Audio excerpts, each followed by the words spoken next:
Well, I had friends when I was in high school in preferred activities like horseback riding, electronics, or model rockets. There's a tendency sometimes to just go on and on and on talking about the same thing. And this is where someone had to tell me, you're going to tell that story twice, and that's all that people are going to want to hear it. They're going to get bored with it after hearing it more than twice. Give them, say, hey, you know, you've talked too much about that robot. Let's talk about something else.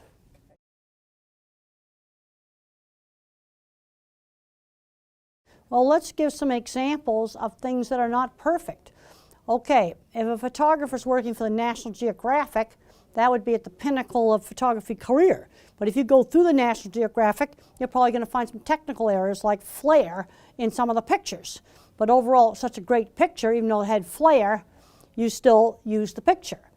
Also, if he's a science kid, bring up the concept of absolute zero, where all atomic motion is stopped. You can never get there, you can only approach it. You know, get the concept across of work up to a certain standard. It doesn't have to be perfect, it's got to be up to a certain standard.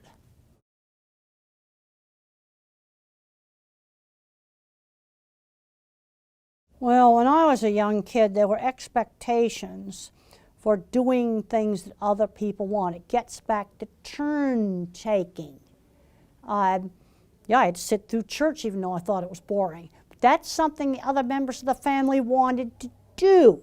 And there were expectations for me not to be disruptive. And most of the time I behaved.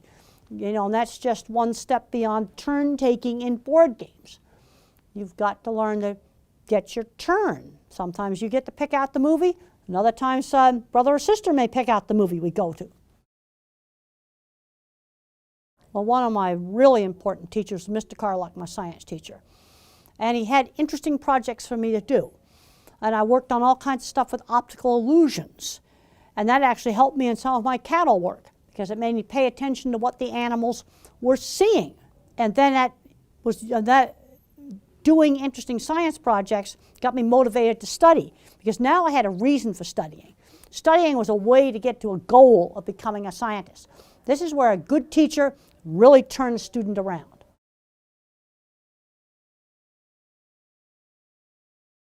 Well, there's a lot of problems in the sensory system. Distorted input, sort of like pictures pixelating with a bad satellite dish, audio cutting in and out like a really bad cell phone. A lot of the sensory systems are not working normally. In my book, The Autistic Brain, I've got a whole big section in there on sensory issues. And there's an interesting new study that's come out called Environmental Enrichment is an Effective Treatment for Autism. Now, I want to make it very clear. This does not replace ABA or speech therapy. It is an adjunct. And what's done in this, and there's a paper you can get online called Environmental Enrichment's Effective Treatment for Autism. You stimulate two senses at the same time, like maybe you do an aromatherapy, a cinnamon, something like that, touch carpet. You always changing the pair of senses that you stimulate. And one of the senses is always one of the more primitive senses, smell, touch, or balance. So there's a lot of emphasis on 8 different aromatherapies, and the people were, children were evaluated baseline. Controls got ABA and speech therapy. Experimentals got this additional sensory therapy. And then after quite a few months, they evaluated them again, and the experimental group that had the treatment had significantly better behavior. This is a refereed scientific journal article, and it uses simple household things, very simple to do. Environmental enrichment is an effective treatment for autism. You can download it online. I'll tell you some things not to do. Don't say you went to sleep, because then the child might be afraid that you went to sleep. When I was very young, we were out for a walk and came across a very flat squirrel in the middle of the road that had been run over. And it was very clear that the squirrel could not be put back together again.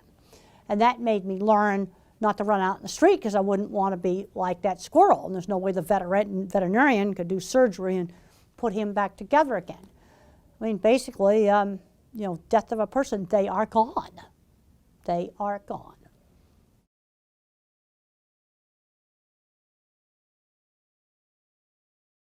Well, Oliver Sacks is a very kindly kind of professor type of person, and I read an article he wrote in the New York Times just before he died about, going back doing the Jewish Sabbath.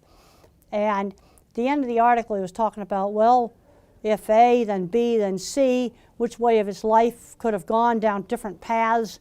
And I started really weeping when I read that article, and I'm glad it went down the path that, where our paths crossed. I could barely print it out, I was so upset. No, fortunately, he was writing right up until the end. And he's overall really satisfied with his life.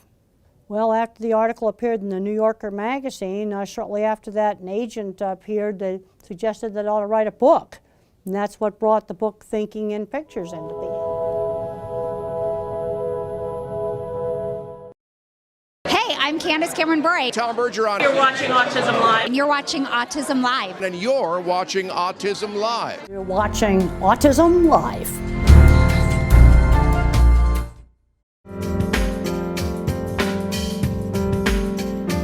So thank you for joining us. We're here with The Future is Bright, and we have a very special guest, Temple Grandin.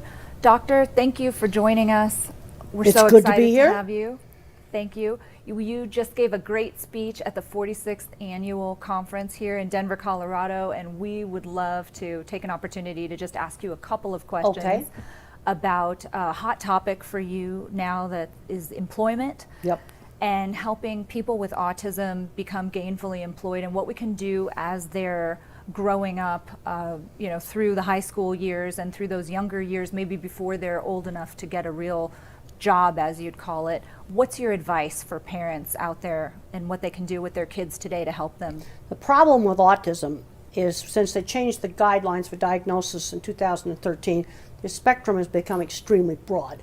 At one end of the spectrum, you're going to have Silicon Valley programmers, really good artists, really talented people. And at the other end of the spectrum, you're going to have someone that's going to remain nonverbal with some very severe handicaps, and it's all got the same word. You see, if you diagnose a kid with dyslexia, you still have a fully verbal kid with normal intelligence, can't read. ADHD, you've got the hyperactivity and attention problems. It's a much narrower spectrum if someone is ADHD or they're dyslexic. Autism now, you've got this huge quagmire of a spectrum. And the only time I can give a specific recommendation across the whole spectrum is that a kid's 2.5 or 3 with no speech. You must start early intervention, 20 hours a week of one-on-one teaching. There's various ABA and other methods that work, but you got to start, and you got to start now. I can give you a canned answer. But once a child gets older, they're kind of merging into 3 different groups. What are the groups? Well, you're going to have a kid that's going to remain nonverbal with very severe handicaps. And some of the ones that look very low functioning actually have a locked-in syndrome with normal intelligence inside. Okay. Then you have a moderate group where you've got some speech, but it isn't really normal speech. Reading might be, 4th grade level, sort of like that. And then you've got the high-end group where they often are really smart in one thing, like math or art or maybe verbal, and then they have a deficit in another thing. And the education system puts too much emphasis on the deficits, not enough emphasis in building up the area of strength. Mm-hmm. If you've got a 3rd grader that's good in math, let's give them harder math and let's introduce them to programming. Okay. Because that's something that could turn into a job. The programs that are hot right now are C++ and JavaScript, Ruby and Python. The courses are free online, but the kid's not going to get interested in that unless you introduce it. And who should be doing that? How do you recognize that you've got a kid with, let's say, a great math capability or great art capability? So the kid, you should give the kid the 3rd grade math. He instantly learns it. Let's get the 4th grade book out. Okay. Let's get the 5th grade book out. Let's get the 6th grade book out. If he can do the college book in 3rd grade, fine, let him. Okay. He's probably going to need special ed. So very early. Oh yeah. Don't make him do baby math. He's going to get bored, and I guarantee you he'll be a gigantic behavior problem when he's bored. It sounds like you think there might be a little bit of a coddling issue where parents are concerned. Oh, I think there's a big coddling issue on just learning things like greeting. I'm really appalled at meetings where, come to a meeting, here is a 12-year-old completely and fully verbal that does not know how to shake hands. He doesn't know how to greet. You see, the manners in the 50s were taught in a much more structured way. Right. And teachable moments were used. Like if I picked up my potatoes with my hand, and I'm not French fries, but mashed potatoes with my hand, Mother would say, use the fork. Okay. She didn't scream no. She'd say, use the fork. That's a teachable moment. Healthy alternative. And I was at a very fancy dinner one time at a college, and there was a 12-year-old kid there, fully verbal. and he started to eat the food with his hands. And I just said, this is a fancy dinner. You're not eating like that in front of me. You use the utensils. And he did. So it's I just just calling him gave the out. instruction. But you give the instruction. I didn't yell at him. You give the instruction. But there's a tendency to overprotect. I'm seeing too many fully verbal kids that don't know how to shop. Sure. They're not doing any chores in the home. Just basic things. Greeting people. When I was 8 years old, Mother had me party hostess at her parties. And I had to greet the guests and serve the snacks. So it sounds like your mother had a lot of faith in your ability to just take those tasks that she was giving you and do them. Well, and you're saying, you got to stretch these kids. Stretch you see, them, the kids okay. getting labeled autistic, the babying them, and you know, if you have a little kid, you know, that's severe behaviors. I was severe behaviors when I was 3 years old. Sure. You know, of course, the parents are gonna be upset about that. But then you got another kind of kid, 10 years old, no friends, geeky and nerdy, gets a label, and not enough's being done to engage his area of strength and teach him basic skills. So what makes me crazy is I go back and forth between different silos. I'll do a talk out at Silicon Valley. You can go to the big tech companies. It's Asperger's everywhere. Cube after cube full of them. Headphones clamped on, don't even look up at you. I can go to the meatpacking plants. There's a whole shop full of hippies there. And I know they're on the spectrum. They've been there for years. This is what makes me crazy when I go out into the cattle world or the tech world or even the academic world, and I find older people my age, maybe 10 years old, that are on the spectrum, but they're not diagnosed. So it sounds like you're saying in today's society, less helicopter parenting. That's right. And more, you know, you must do this and reinforcing. These are the manners you need. This is how Well, we you act. just treat them. You got to move them just outside the comfort zone. I just met a lady when I was down in Argentina. I said, well, I can only shop at this one supermarket, this one newsstand. I can't go to another store. You know what I did with her? We walked out of that meeting and we went to a new newsstand. So and you I brought her up through. to it, and I said, buy that magazine there. She wrung her hands a little bit and she bought it. Okay. You so know, you made someone else walk through the proverbial I did. door. Good for That's you. right. That's what I did. I did that last week. And you're encouraging parents to do the same thing with their kids. And then now. we're going to be getting into looking at the job front. Okay, now that's something you just gave a great speech about. And it sounds like that's this new hot topic for you about how kids in their maybe early teens, maybe before they're really able to get formal jobs, should be out doing maybe the paper route type equivalent. Okay, we don't have paper routes anymore. In fact, I got asked The equivalent. I got asked the other day what a paper route is. You're kidding. No, I'm not kidding. And By an I adult? said, well, you know, they used to have children deliver newspapers to people's Sure. houses. And that taught really valuable skills. Okay. Okay, now we don't have that today. But How what's the about equivalent? walking some dogs for the neighbors? You can do that in the city. Okay. You know, but not your own dogs, somebody else's dogs. And you got to go over that at 2 different apartments at 6 o'clock in the morning, take those dogs out and walk them every day, even when the weather's nasty. Or maybe working in the farmer's market. Okay, we were just discussing New York City, where my mother lives. When I stay at the hotel in New York and I walk 6 blocks to my mother's apartment, I go by 5 or 6 street vendors. Okay, a kid that's like 12 or 13 years old, have them help out a street vendor. They've got to start learning work skills. If they're out in the suburbs, they can help out in the farmer's market. Okay. Let's start getting creative. Let's start off with church and synagogue jobs, things like that. Church ushers, setting up chairs for the church social. Yes, it's a job. Every Thursday night, you got to do those chairs. So it's the accountability, being somewhere where someone's expecting you to help out and do a particular Then thing. it's a defined task. You got Okay. 100 chairs to put up, Defined. and you got 100 chairs you're going to have to put away after the event is over. So defined and repetitive and something that they do. Well, a lot Not of jobs for are the repetitive. family. Newspaper routes are repetitive, but let's go through my work history. These kids have got to learn work skills outside the home before they graduate my school. All right, when I was 13, mother just in the neighborhood found a little seamstress that did dressmaking out of her home, and she went in and told them about me. And I was kind of different, Sure. but I was really good at hand sewing. So the lady started having me hand sew the hems and take apart dresses. When I was 15, I was cleaning horse stalls. Okay. Then when I got a little bit older, I was making signs and selling them. And the first sign I ever made was for a beauty shop. First sign I ever made for a customer. I had made some other signs before that. But making things, and you have to learn how to make signs that other people want.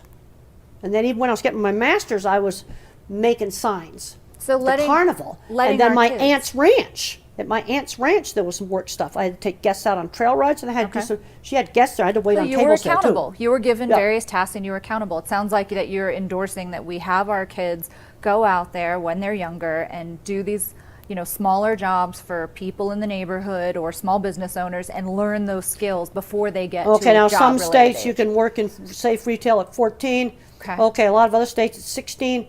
Well, let's say you got a friend 2 blocks away, like a little tax accounting office. Sure. They can put the kid to work in there. Perfect. Cash economy. Something. They've got to learn work skills. And just look at the things they're maybe it's a little coffee Something. stand that's in the neighborhood, and the kid when he's 12 can go help out with that. And he's expected there at certain hours every week. It's a job. Okay. And so that's the importance of it all, is just They to had get got them out to there. learn how to work. And when I was 14, I got kicked out of school for fighting and throwing a book. Went to a very expensive boarding school. Spent 3 years of that time running up a horse barn and cleaning horse stalls. And what Mr. Patey, the headmaster, realized, I was learning job skills. That was super important. And then when I finally got interested in science and studying, I kind of did a year of high school in a year. Okay. But I had been working in the horse barn. I had learned that the responsibility every afternoon you got to clean every stall, put them in and out, feed them. So it's responsibility. Have our That's parents right.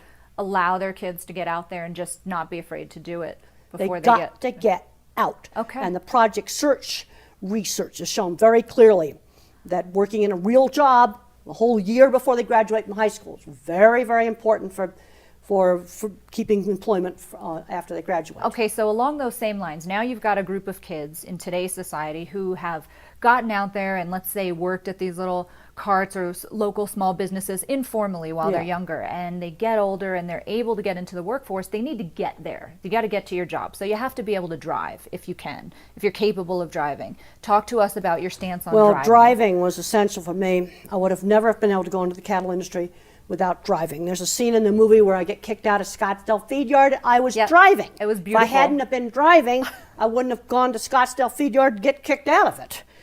And so how did I learn to drive? How? On my aunt's ranch. We were 3 miles to go up to the mailbox and 3 miles back. And she started having me drive up to the mailbox on a dirt road. Well, over the whole summer, that was 6 miles a day, 6 days a week, I put 200 miles on that truck driving just on this dirt road. Just to pick up the mail. Just to pick up the mail. That's what we had to do. That's the way it was on the ranch. The mailbox was 3 miles away. Okay. So that was 200 miles of driving. That's a tank of gas. And I hadn't been near any serious traffic at that point. Okay. I think what you need to be doing is burning up a tank of gas in a totally safe place. Country dirt roads, giant big deserted parking lots, or open dry flat fields. Because there are some multitasking issues, and what the kid needs to do is he's got to learn how to operate that car before we go near any traffic. And the problem with driver's ed is they put them into traffic too fast. So I want to burn up this tank of gas in a totally safe place, then you do the driver's ed.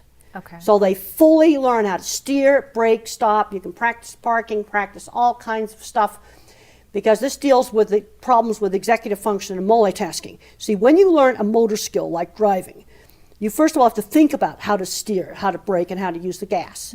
Now, as you practice it, you no longer have to think about it. It just goes in your motor cortex. Sure. Well, before we go near any traffic, I want operation of the car migrated into the secondary. motor cortex of the brain. So once that's second nature, and a kid goes out there and is learning how to drive on, let's say, this deserted road Yeah, or this that's open right. parking lot, and they've got steering down, and you want to maybe throw some things into the mix before they ever go into driver's ed, like it's raining, there's windshield wipers, and you need to look at your turn signal, and oh, by the way, you're about to park, those types of Well, things. then you start teaching them how to use the turn signals. Teach them everything. You just teach them everything, and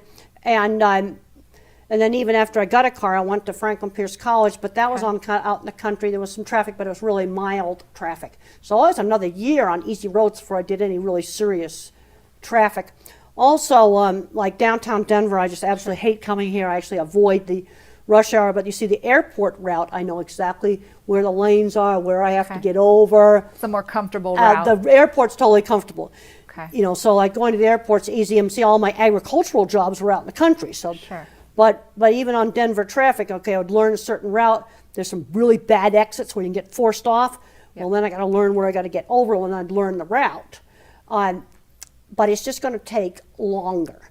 So I'm recommending a tank of gas in a totally safe place before we do any driver's ed, a year on easy roads before we do downtown traffic or crowded freeways. Just a period of acclimation, it sounds That's right. like. Okay. It's going to take longer. For multitasking skills in general, whether it's Well, driving multitasking is the problem. You see, and the way to avoid the multitasking is there's no multitasking if the operation of the car is migrated out of frontal cortex back to the motor cortex, so you don't have to think about driving the car. So you want that extra time. That's right, and then turn signals, well, you can practice that even on my aunt's ranch, where we would go up to the mailbox, there was one turn to the mailbox where I could practice a turn signal.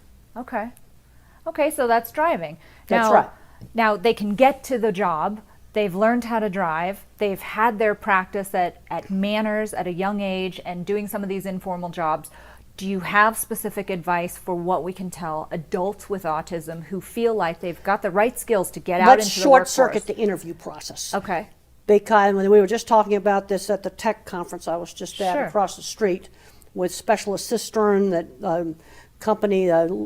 tech company that hires people on the autism spectrum, and they were talking about how they got to short-circuit the interview process, and the way that I would do interviews is to simply show off my portfolio. I'd show pictures of things I designed, drawings. Okay, if it's a programmer, it needs to show a computer in there. Here's some C++ that code and it does this, and I got some JavaScript and it does this, and you just show off your portfolio. So maybe a different kind of interview That's process right. for people That's on right. the spectrum. And then once they get on the job, the thing employers have to realize is you cannot be vague. There's a scene in the movie where my boss slammed down the deodorant and said, "You stink, use it." That happened. Right. They got to clean up themselves, and I did it. And that boss, I'm pretty sure, was on the spectrum. But you that said did you that. appreciated that. Now, because I it was very direct. angry at the time. I was very angry and upset at the time, but I wanted the job. I thank that boss now, and I thank Linda Carpenter and her other secretary friend that took me out to buy the clothes. Okay. So are there things that you would recommend to employers that they can do to be more receptive to people with autism? A lot of people on the spectrum are going to need a quiet place to work. Okay. You know, some of these restrooms have these horrible Dyson blade air hand dryers. Now, if my office cube was next to that, I wouldn't be able to work. I wouldn't either. I've got to get away from that. And quiet place to work. Also, clearly define the tasks. Even now, I mean, when I do consulting, I've worked on a big manuscript with 15 other people. And I just said, I need homework. Okay, tell me I'll write this part of the manuscript, and I'll do it in this format, get it done on this date. Okay. Then, when I read through the rest of the manuscript, I found some technical errors. You know, some things there might be opinion. These were purely technical errors. Another person corrected them, no track changes, just sent it on in.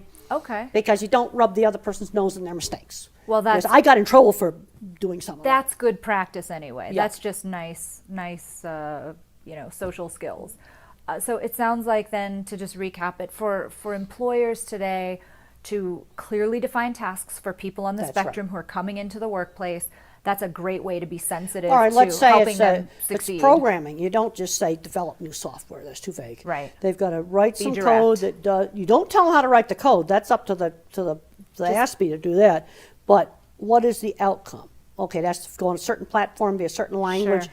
and it's got to achieve a certain outcome. Great. And there's some deadlines. Great. And deadlines, okay. Well, when I worked for the magazine, the deadline was so many column inches by the 15th of each month.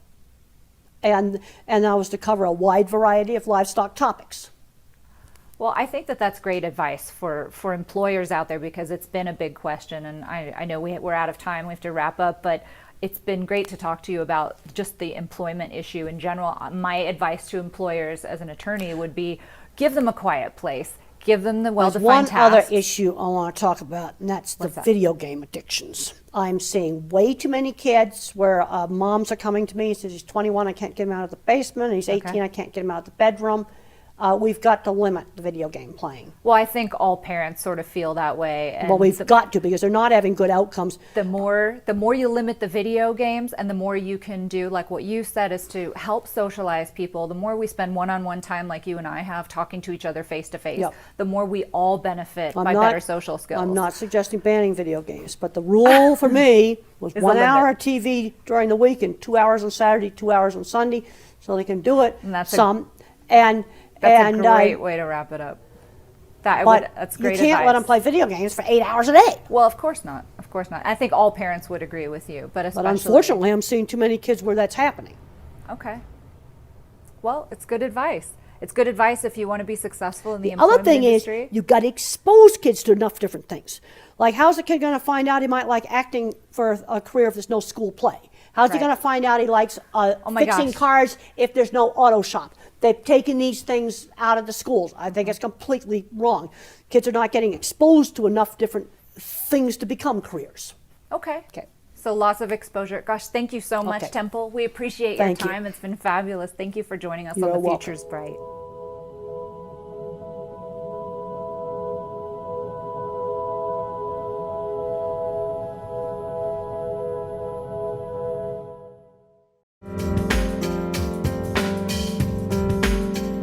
So Temple, everybody's talking about this book. It's something that's very timely, especially for those of us who have kids that are teenagers or about to be teenagers. Tell our viewers what the new book is. Well, Deborah Moore, a psychologist out in California, came to me with the idea of doing this book. And one of the big things we wanted to talk about is the problem of certain kids on the autism spectrum getting addicted to video games. And I'm seeing some very bad outcomes. You know, like he's 23 years old, he's in the basement playing video games, and he doesn't do anything else. And Deborah Moore put together a great chapter in the Loving Push on video games. We also have some very nice first-person profiles of people on the spectrum being successful in jobs, which is a really good positive thing. I can't emphasize enough the importance of kids getting jobs when they're in high school, even volunteer jobs at the church or anything. They've got to learn that discipline and responsibility of having a job. You've got to be there on time. You've got to be reliable. When I was 15 years old, I was cleaning horse stalls, and when I was 13 years old, my mother got me a sewing job. I see too many smart kids on the spectrum that are not learning how to work. Yeah, and I love the idea, Temple. You talk about this a lot, about how we can't just expect them to be ready for a job suddenly, miraculously, when they turn 18, that there's a whole process that we have to do to help them to be ready, and that we used to do this all the time, that I had to do jobs, odd jobs around the neighborhood well before I was at an age where I was eligible for a job. And you did as well, right? Well, when I was 13, Mother got me a little sewing job, and when I was even younger, I'd washed a few cars. It's important to have a slow transition from the world of school to the world of work. I'm seeing too often where a child on the spectrum graduates from college, and he has never had a job of any kind of a job. And so if you have a kid in high school, I want to get him out working. He can be in the informal economy when he's young. As soon as he's 14, 16, I want to get a real job just to learn work skills. If you have individuals in college right now, they need to be doing career-relevant summer internships. I worked at a research lab. It was an unpaid internship where I did work on experiments on rats, actually, and mice. And I had to rent a house with another lady, and it was just set up in the neighborhood. They've got to learn working skills, and that ought to happen before they graduate from school. Yeah.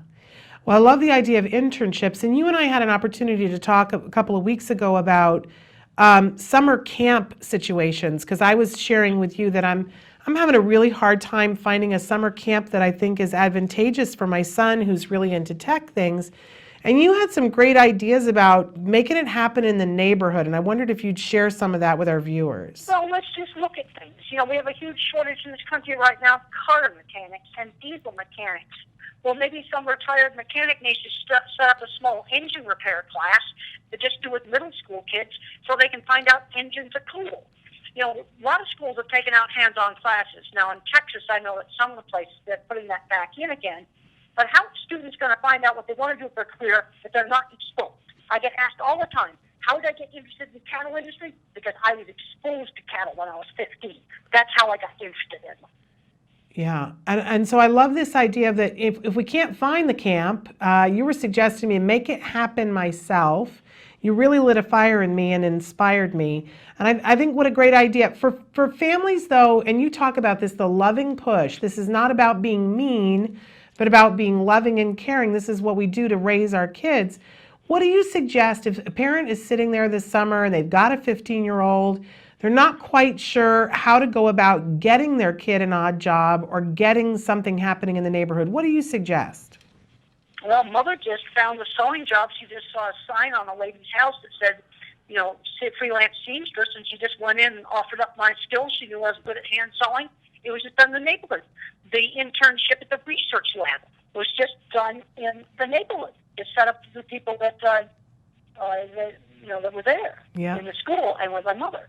We're here at the show. We're really loving. There's a new show on the Oprah Winfrey Network that's called For Pete's Sake, and it's Holly Robinson Peete and her family.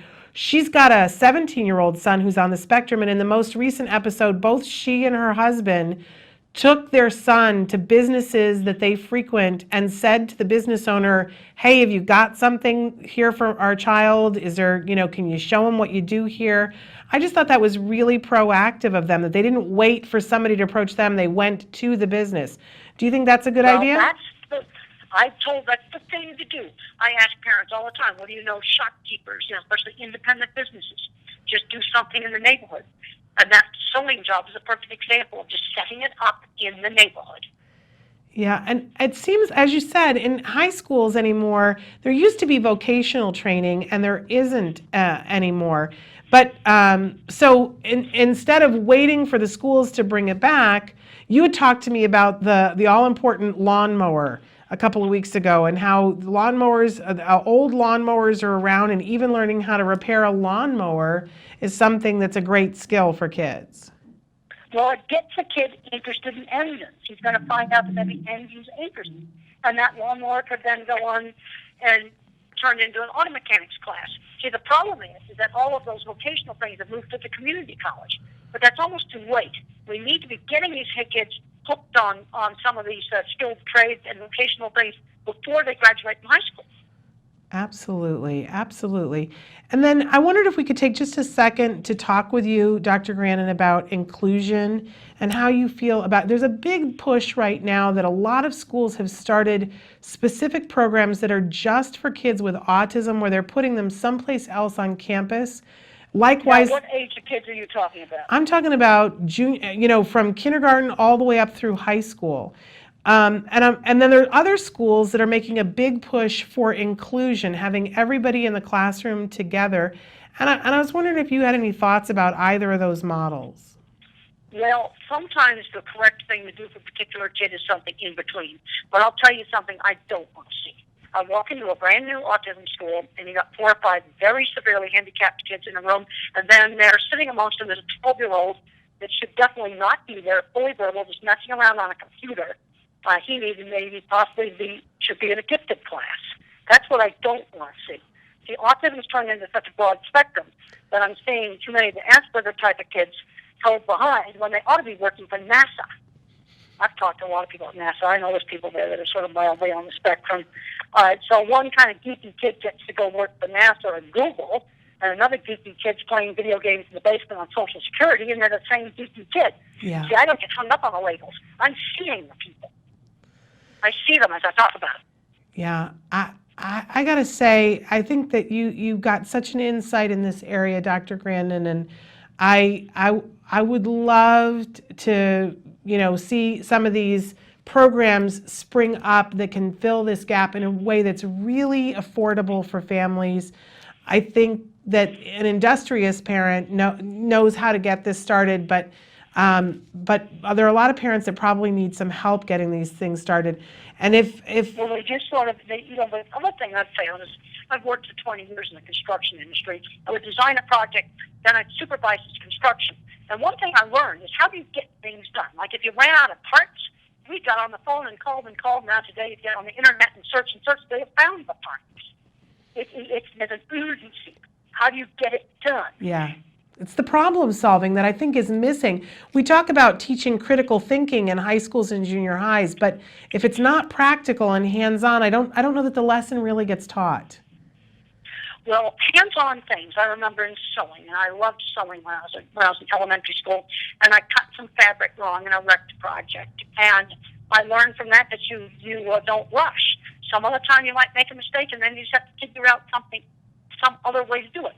When I made bird kites that I flew behind my trike when I was really little, I experimented with these bird kites. Hands-on things teach practical problem solving. And I think a lot of people today don't know how to do practical problem solving because they haven't done any hands-on things. Yeah, no, it's true. And a lot of times, I love that the book talks about how we're going to have to push our kids, because I think a lot of people, myself included, I have coddled my kid. You pointed that out to me this fall. We went to lunch together, and I was not letting my son use the restroom by himself, and you went up one side of me and down the other. And he's very grateful to you, Dr. Grandin. And you know what? He just got right up and he used it. He did. And whenever I'm being too much of a smother now, he threatens to call you because he knows that you're on his side. And that's good. You know, I think parents need that. I knew that at that barbecue restaurant, that restaurant was going to be perfectly safe. Yes. And he had such a good time with you that day, I have to say.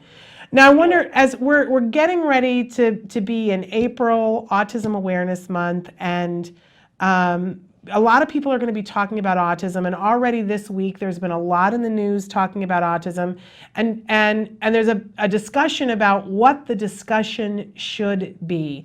And I'd like to hear from you, Dr. Grandin, about what do you think the discussion about autism should be right now?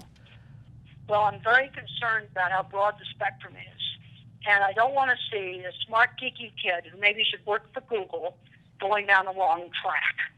You see, the problem is when you just think about it in language, you get locked into the label.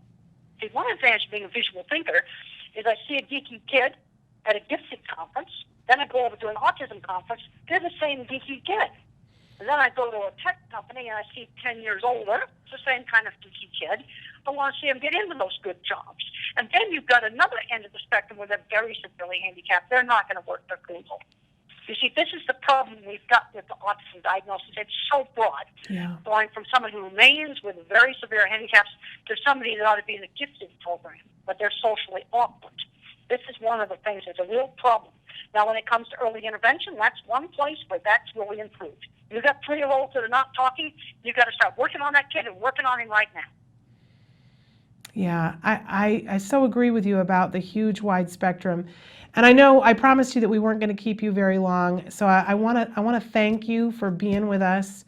We're going to close out of the recording, but then I'm going to ask you to stay on the line with me for just one quick second when we're done.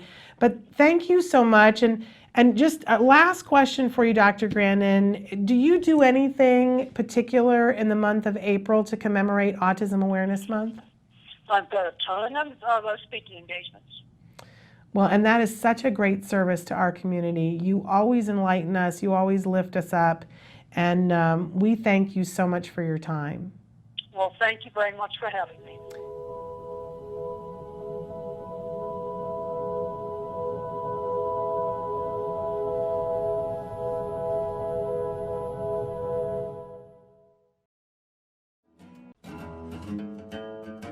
I got to do the U-turn around the thing? Okay. So, Kelby, do I want the north entry or the south, or does it matter? Okay. Are we doing curbside bag check? Which way, Kelby? Left? Yeah. Okay. Kelby, can I go through the T? Yeah, I have a toll tag. Yeah, you go through the T. Okay.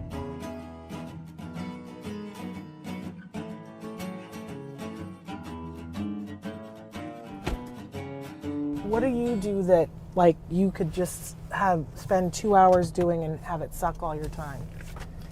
Oh, I like to look up interesting research articles on animal behavior.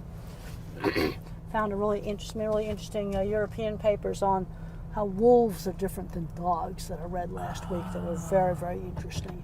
Very cool. Because I've always talked about a brain can be more social emotional or a brain can be more cognitive. Yeah. And the wolf turns out to be more cognitive, and we've bred the dog to be more social emotional. How fascinating is that? Very, very interesting. The wolves were very good at watching another wolf solve a problem. We were talking a little bit about television before, and I cannot believe that what you said to me, what you like to watch on television. Star Trek. I was a Star Trek fan when I was a teenager.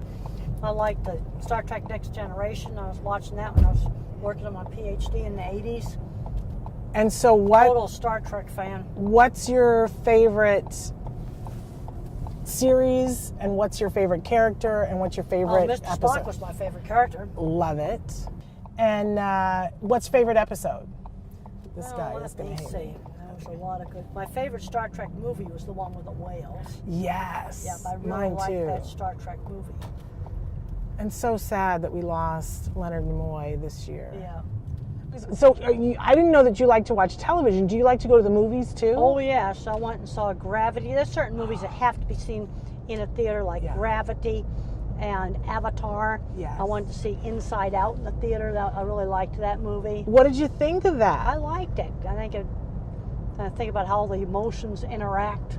I gotta be honest, I had said after that I thought that it was gonna be a great tool for people to show kids on the autism spectrum about perspective taking. Yeah. About what it's like in other people's heads. Well, no, it's more like how the emotions inside your own head sort of conflict with each other. Yeah, absolutely. So I love The Wizard of Oz, and I love the idea of the ruby slippers.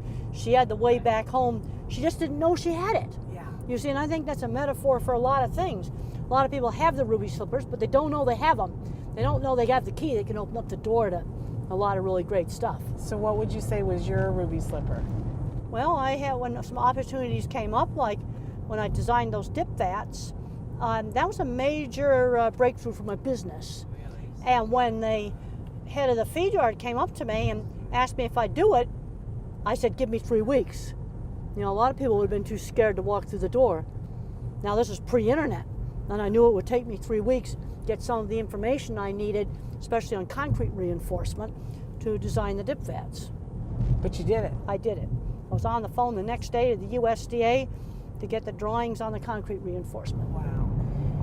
So I want to journey back to childhood for just a second and talk about friends, because a lot of times people ask about friends. Who was your best friend? When I was in elementary school, one of my best friends was a girl named Eleanor. And she was the first girl in elementary school to get to take wood shop instead of cooking. And I was the second girl in our school to get to take wood shop. So we like to make stuff. It's all about making stuff. And I had good friends in high school. Even though I got bullied and teased, I got friends who shared interests. Riding horses together, doing electronics together, doing model rockets together, doing stuff together with other students. So you found, like your mom says you found your tribe. Yeah, and you've got to get them in doing things with other people. And you did a lot of theater, and did you sing as a kid? Yeah, I did. One of the problems I was singing is I couldn't synchronize my rhythm with somebody else's rhythm. Do you still have a hard time doing that? I still have a hard time doing that. Because we were going to ask you if you wanted to sing something in the car with us. Well, I think maybe we'll skip that. Great question. But the one question people always ask us is they want to know if you've ever been in love. No, never have. And you don't feel like you're missing anything. I've seen so much turmoil in so many marriages that I haven't really seen a situation that would be a good model. And yet you gave me really good marriage advice. Because I'm a good problem solver. You have to take the problem and cut it down. And in engineering, you have to find the root cause of a problem. What do you think is your secret to your success as a teacher? Well, presenting things really clearly. Yeah. That's really important. Making things interesting. Yeah. I think it's also important that it's something in a class that a student can take home and use. I teach a class in cattle behavior and handling, and I've got a lot of students that are pre-vet that are going to go in the dog and cat.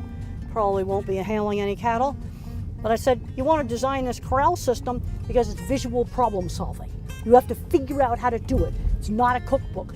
And then I have my internet project where they can pick out anything in animal behavior, and I make them dig into a narrow subject that I have to approve because I want them digging into Google Scholar and PubMed, Science Direct, and the other databases.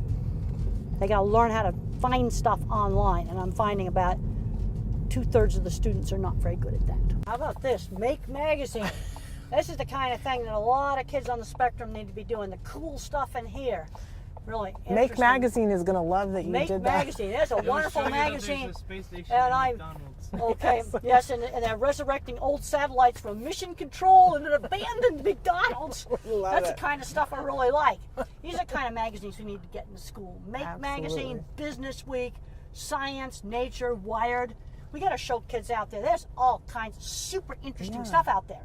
But if they don't see it, then they don't know about it. I like to geek out on construction sites.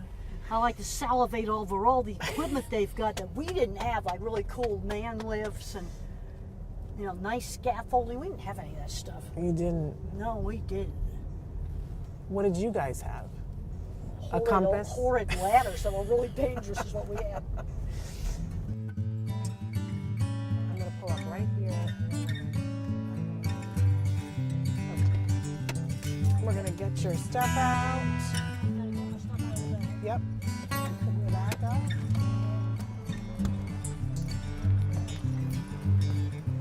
Oh. We have to get the mic back from you too. Oh, you took it off already. You're good. That's attached to mine.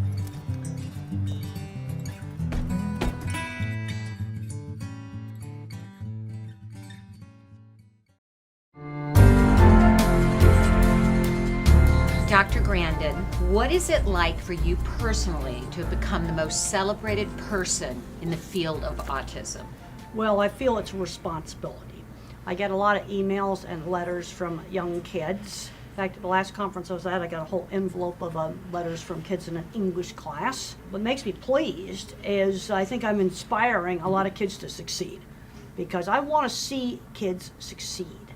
Now, one problem I'm seeing with some of the fully verbal kids is they're not getting stretched enough. I see kids coming up to me at conferences where nobody's taught them how to shake hands. See, when I was a young child, I had to be party host at my mother's parties. Had to shake hands, say please and thank you, have table manners, learn how to shop. And I'm seeing too many situations where they aren't learning those basic skills. Yeah, so you really think they need the basic skills that every child should learn? Yes. Now, in the 50s, every child was taught social skills in a much more structured way. And today, that's not the case. Now, the so-called normal kids, they pick it up, but the autistic kids have got to be taught. Okay. And that's not being done enough. What kind of preconceptions, though, do you think most people have about relating to those with ASD? Autism is a really big spectrum. You're going all the way from Silicon Valley down to somebody with a lot of intellectual challenges.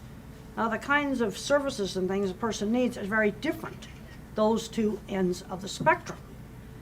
And I go to different places. I go to Silicon Valley, and I see a lot of people that I know are on the spectrum. And then I go see another kid that's smart at math, but nothing's being done to develop his skills, and he's getting addicted to video games. And they are the same kind of kid. The thing that I'm seeing, especially on the mild end of the spectrum, is too many kids sort of becoming the label. I'm very concerned about them getting a handicap mentality. Then I go over to the meatpacking plant, and there's a whole maintenance shop of old hippies that I know are on the spectrum, and they run that maintenance shop. And they've been there for years and years and years. Why do you think the numbers, 1 in 68 now, have risen so dramatically? I think on the mild end of the spectrum, it's increased detection. Because I can think of kids I went to elementary school with, kids I went to college with, that today would be diagnosed on the spectrum. I think that's a big part of it on the mild end of the spectrum. Now, I think there also is some severe autism that may have actually increased because there's more environmental contaminants, and there's more medications being given during early pregnancy. Dr. Grandin, you beg parents not to let their children with autism be defined by the DSM or the Diagnostic and Statistical Manual of Mental Disorders. Why? Well, I think the DSM made a big mistake removing Asperger's syndrome, because under the DMS-4, autism you had to have speech delay, Asperger was no speech delay. Now, you could argue scientific reasons for taking out the speech delay stuff, but from a service provider standpoint, the kind of services that somebody's nonverbal has is different than a mild kid with Asperger's. And I'm seeing too many fully verbal kids, less severe than me, getting put into a class with nonverbal kids. I'm seeing too many smart kids not learning job skills. That's another thing that I really push. Because when I was 13, my mother had got me in a sewing job. When I was 15, I was cleaning horse stalls. It's really important that students intern in a job before they graduate from high school. They got to learn that discipline of getting to work. If you could speak to every business owner in America, what would you say to convince them to hire somebody on the autism spectrum? Well, there's certain things they can do extremely well. In fact, the SAP Corporation is hiring people with autism.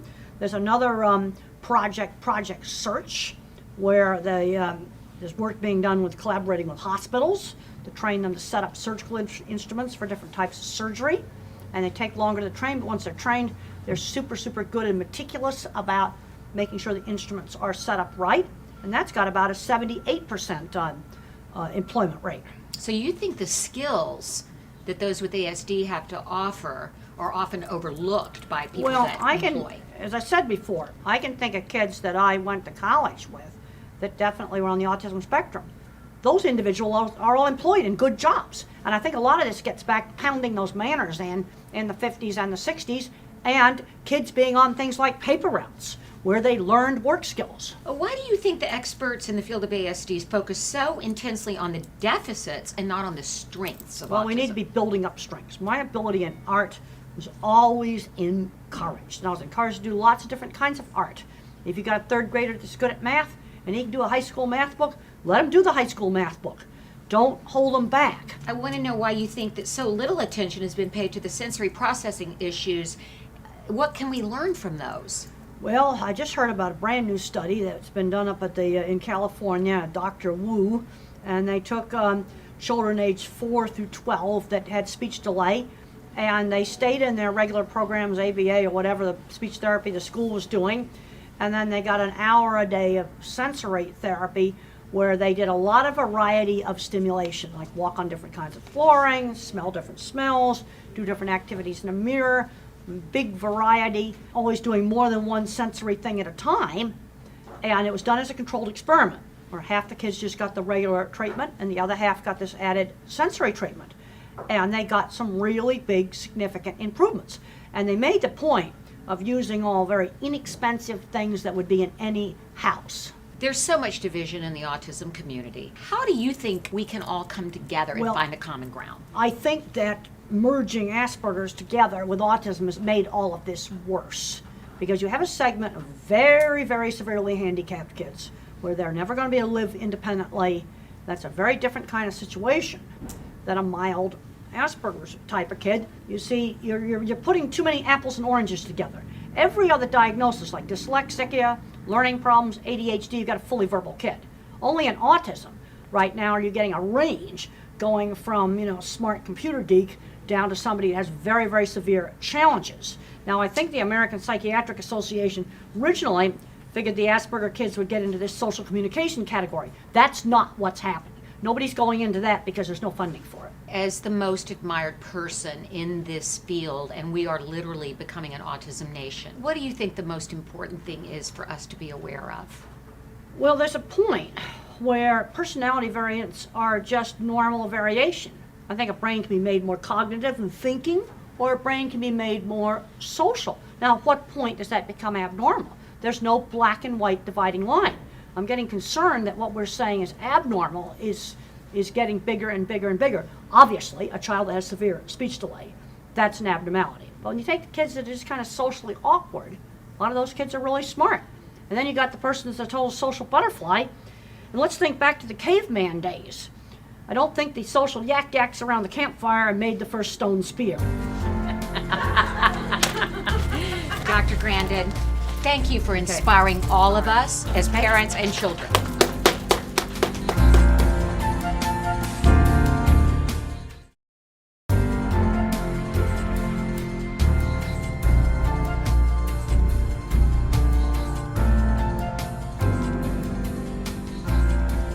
We have so many parents who've asked questions, and they love your answers. I want to start with a question that we got on Facebook that somebody wants to know your views on inclusion. Well, I think a lot depends upon the particular situation. And for young children, elementary school children, I want to try to do inclusion as much as what's practically possible, because little kids need to get the socialization. Now, I was one of these teenagers that in a big high school, I was teased to death. It was just absolutely terrible. It just absolutely did not work. And I was one of the teenagers that had to be taken out of a big high school.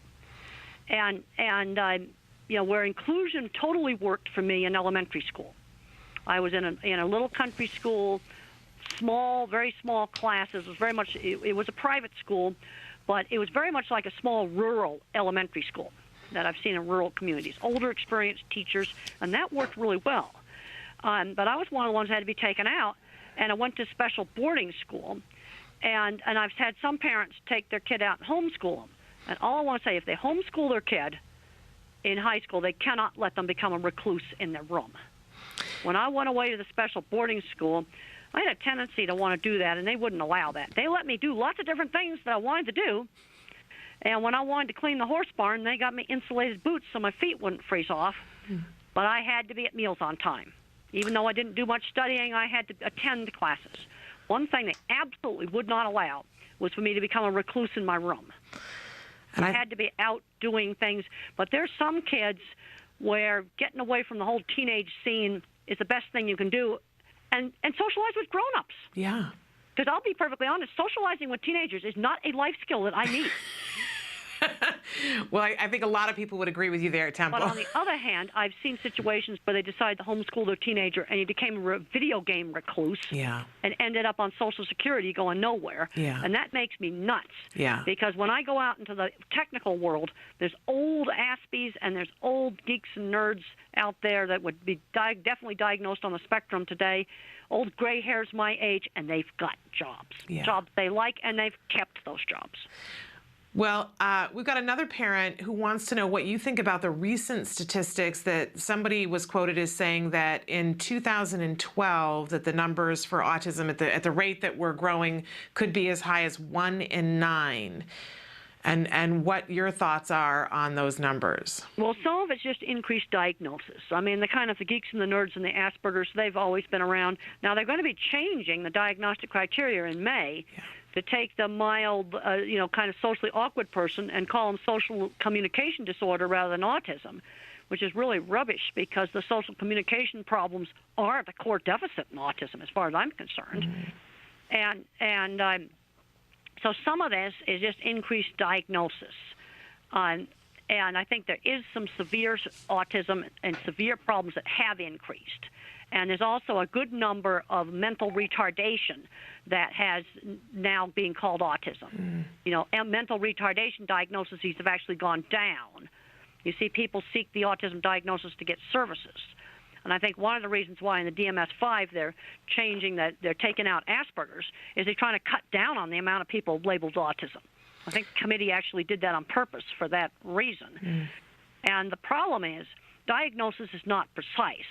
And in my new book, The Autistic Brain, Richard Panik and I are going to be going through the whole entire history of the diagnosis. It makes you kind of sick because it kept changing. It's doctors sitting around a conference room table, making decisions on this. Absolutely.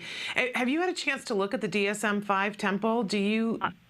I looked at it when they had it posted on the webpage. Right. I was able to look at it. It's now off the webpage, but I did have a chance to look at it. And basically, Asperger's is going to be removed, and most of the kids that are the Asperger's are going to be called social communication disorder, and they say that that's not autism, which is rubbish. And they're also getting very murky about the speech delay. All of it like more muddled and murky.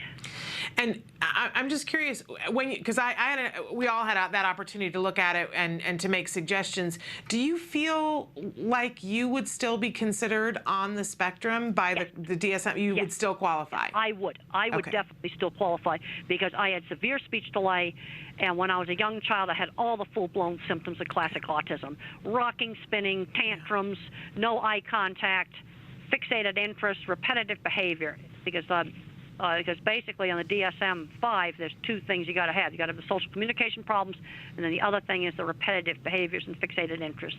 And I definitely had that. I would definitely still be diagnosed. Okay. And which kind of leads into the next question. One of our viewers wants to know what problems that you still face being autistic. Well, I don't multitask well. That's still a problem I face.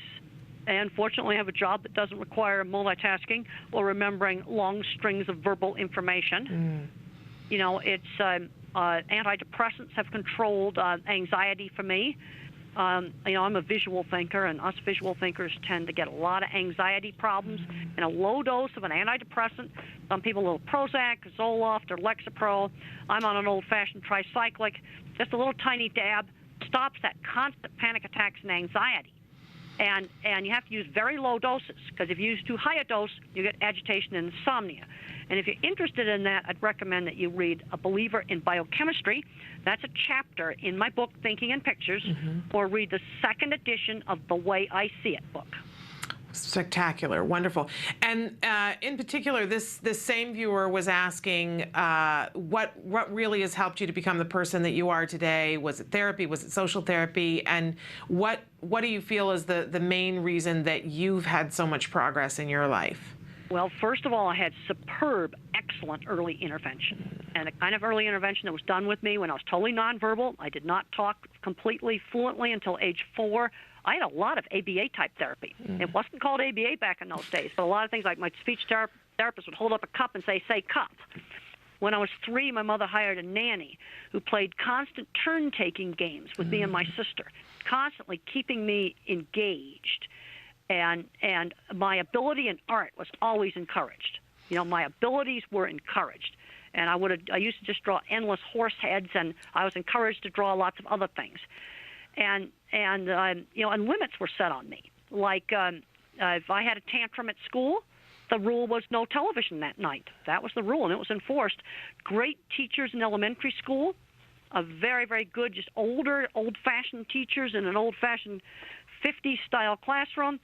Then when I went to high school, it was my science teacher, Mr. Patey, the head of the boarding school. Mr. Patey had a really good sense of when to let me off the hook and not study, but he was not going to let me become a recluse in my room.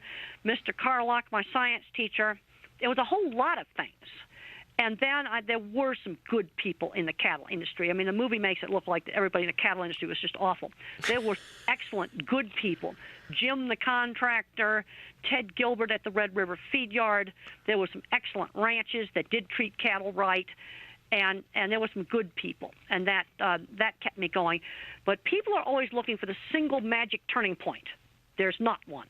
The other thing that really helped me, learning work skills. When I was 13, Mother had me doing a little sewing job 2 afternoons a week in a lady's house, and I took apart dresses and hemmed them. When I was 15, I was cleaning 8 horse stalls. I was doing carpentry work. When I was in college, I did an internship at a research lab where I actually had to rent my own house.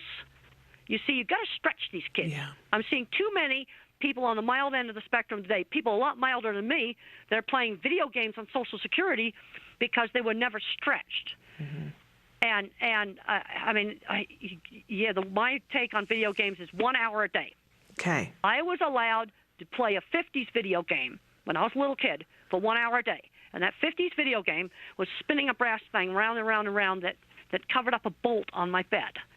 And I was allowed to do that for an hour after lunch, to just veg out and do that.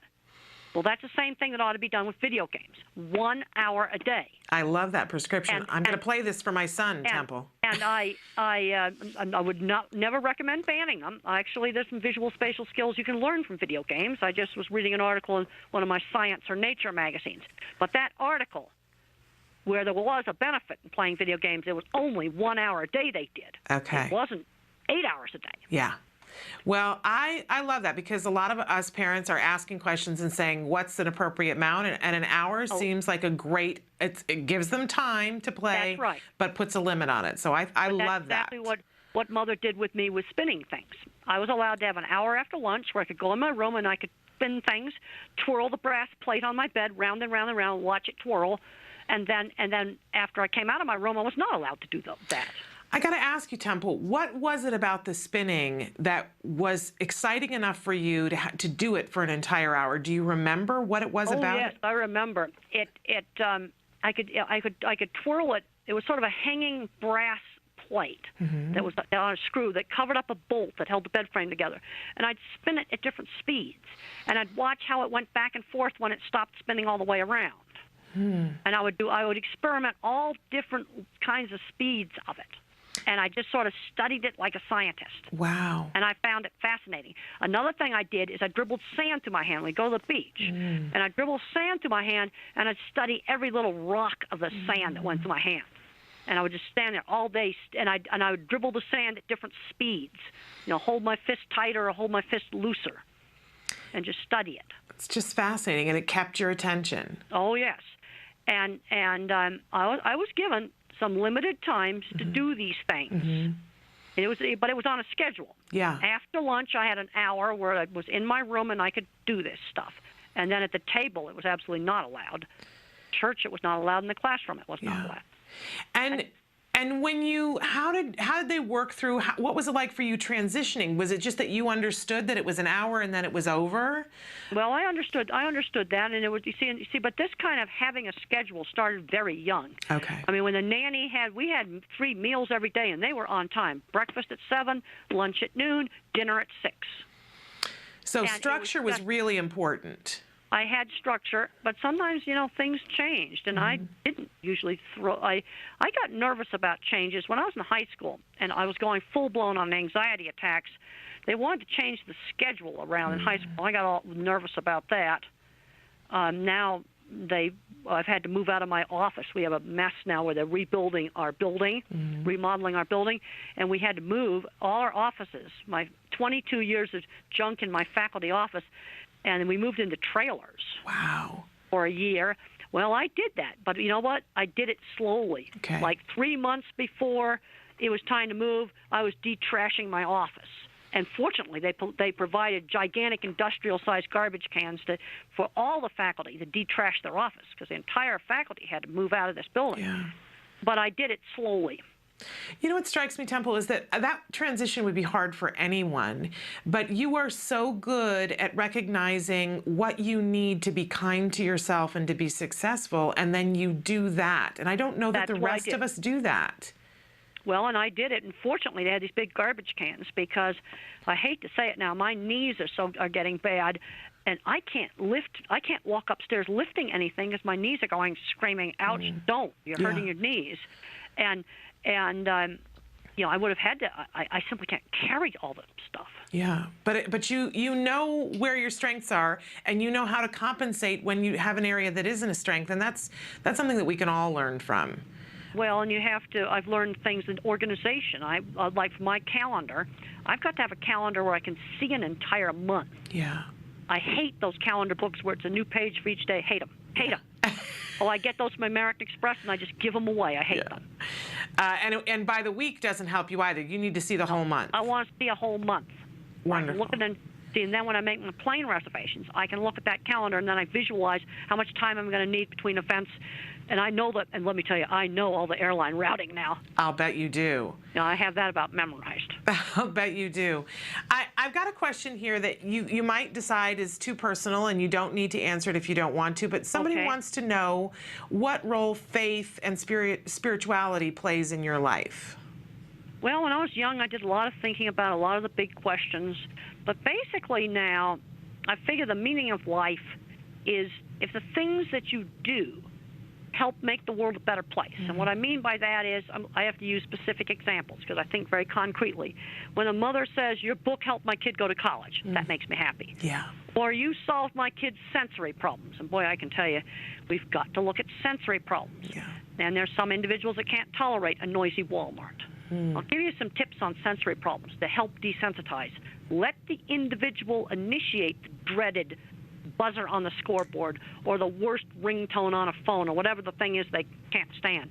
If the person on the spectrum initiates it, or if they hate Walmart, let them control how much Walmart they got to tolerate. And when they give a signal, you take them out. I love that. Because you kind of have to stretch it. Yeah. And then there's some individuals that will never tolerate that Walmart, especially some of you nonverbal individuals. Yeah. Well, that's great advice, Temple, because we've had a couple of parents, one parent in particular who's written in and talked about how her son, his lunch and his physical education take place in an old-fashioned gymnasium that has all wood floor, and it's very echoey in the room, and that it's hard for him. He's supposed to be socializing during lunch, but there's all this echoing noise. Well, the problem is he cannot hear. Oops. I cannot hear in that environment either. Yeah. When I'm in a meatpacking plant, I cannot hear. I have got some auditory processing problems. I don't hear hard consonants. So when I'm in a meatpacking plant and we have to talk, I said, we got to go outside. I can't. I just tell him I can't hear. Yeah. And one of the problems he's got in that echoey gym is he simply cannot hear what other people are saying because there's auditory problems. The other thing, if you wear earphones or earplugs in the noisy gym, you've got to have those earplugs off for at least half the time because otherwise your brain will get more and more and more sensitive. So half the day when it's quiet, get that headphone off and get those earplugs out. And well, one of the things that we had recommended too is going in and recording what it's like in the gymnasium and maybe slowly desensitizing. But that can help. And what I'm hearing from you is to let the child turn the sound on and turn it off to desensitize. Put it on a recorder. Put it on the recorder, but let the child turn it on and off. And that will help desensitize it so it'll tolerate the gym. Yeah. But what it will not do, it's not going to solve the problem with hearing conversations in the gym. Yeah. It will just make it so he can tolerate the gym. The other thing is, the other big problem in so many schools is fluorescent lights. Yeah. That's a serious problem for maybe 10% of the people on the spectrum. See, the problem we've got in the sensory stuff, it's so variable. Yeah. One kid's got visual problems. Another kid's got touch problems. Another kid's got auditory problems. And fluorescent lights, 60-cycle fluorescent lights are just the worst. And if you're in a classroom with that, then get the kid's desk over by the window. Or if you're stuck in a room with no windows and fluorescent lights, get some incandescent light bulbs in old lamps. Just get some old floor lamps, bring them in from home, put them next to the kid's desk. The other thing that can help is try printing books and things on different pastel papers. Mm-hmm. Experiment with the colored backgrounds on computers. And also experiment with colored glasses, like the Erlen colored glasses. But that's way too expensive for a lot of people. Mm-hmm. So just experiment with Walmart's blue-tinted ones, some pink glasses, some pale tans, real pale different sunglasses. Just experiment with that. Interesting. I know a lot of schools have their for children who are dyslexic, they have, it almost looks like a paint chip fan that has different colored plastics that you can put over text for a child to be able to read with dyslexia. And that helps too. And some of the autistic kids need to try that. Okay, great. And then for these kids that need that colored paper, if the classroom has windows, mm-hmm. and there's fluorescent lights in the room, put that kid's desk over by the windows, and that will help a lot. That's a real simple thing you can do. Great advice. We had a bunch of questions come in about potty training, about children who get obsessed with different parts of potty training, and for instance, one child that the mom reports that she wants to play in the toilet water and wants to flush it constantly but does not want to pee in it.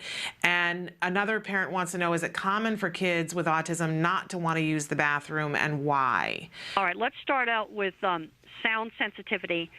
See, when it comes to running water and flushing the toilet, some kids love it, and there's other kids that are terrified of the noise. Mm-hmm. And oftentimes you'll have a child that will use the toilet at home, but he won't use the one at school. Mm-hmm. And the problem you've got at school is they have those industrial ones that are really, really super loud.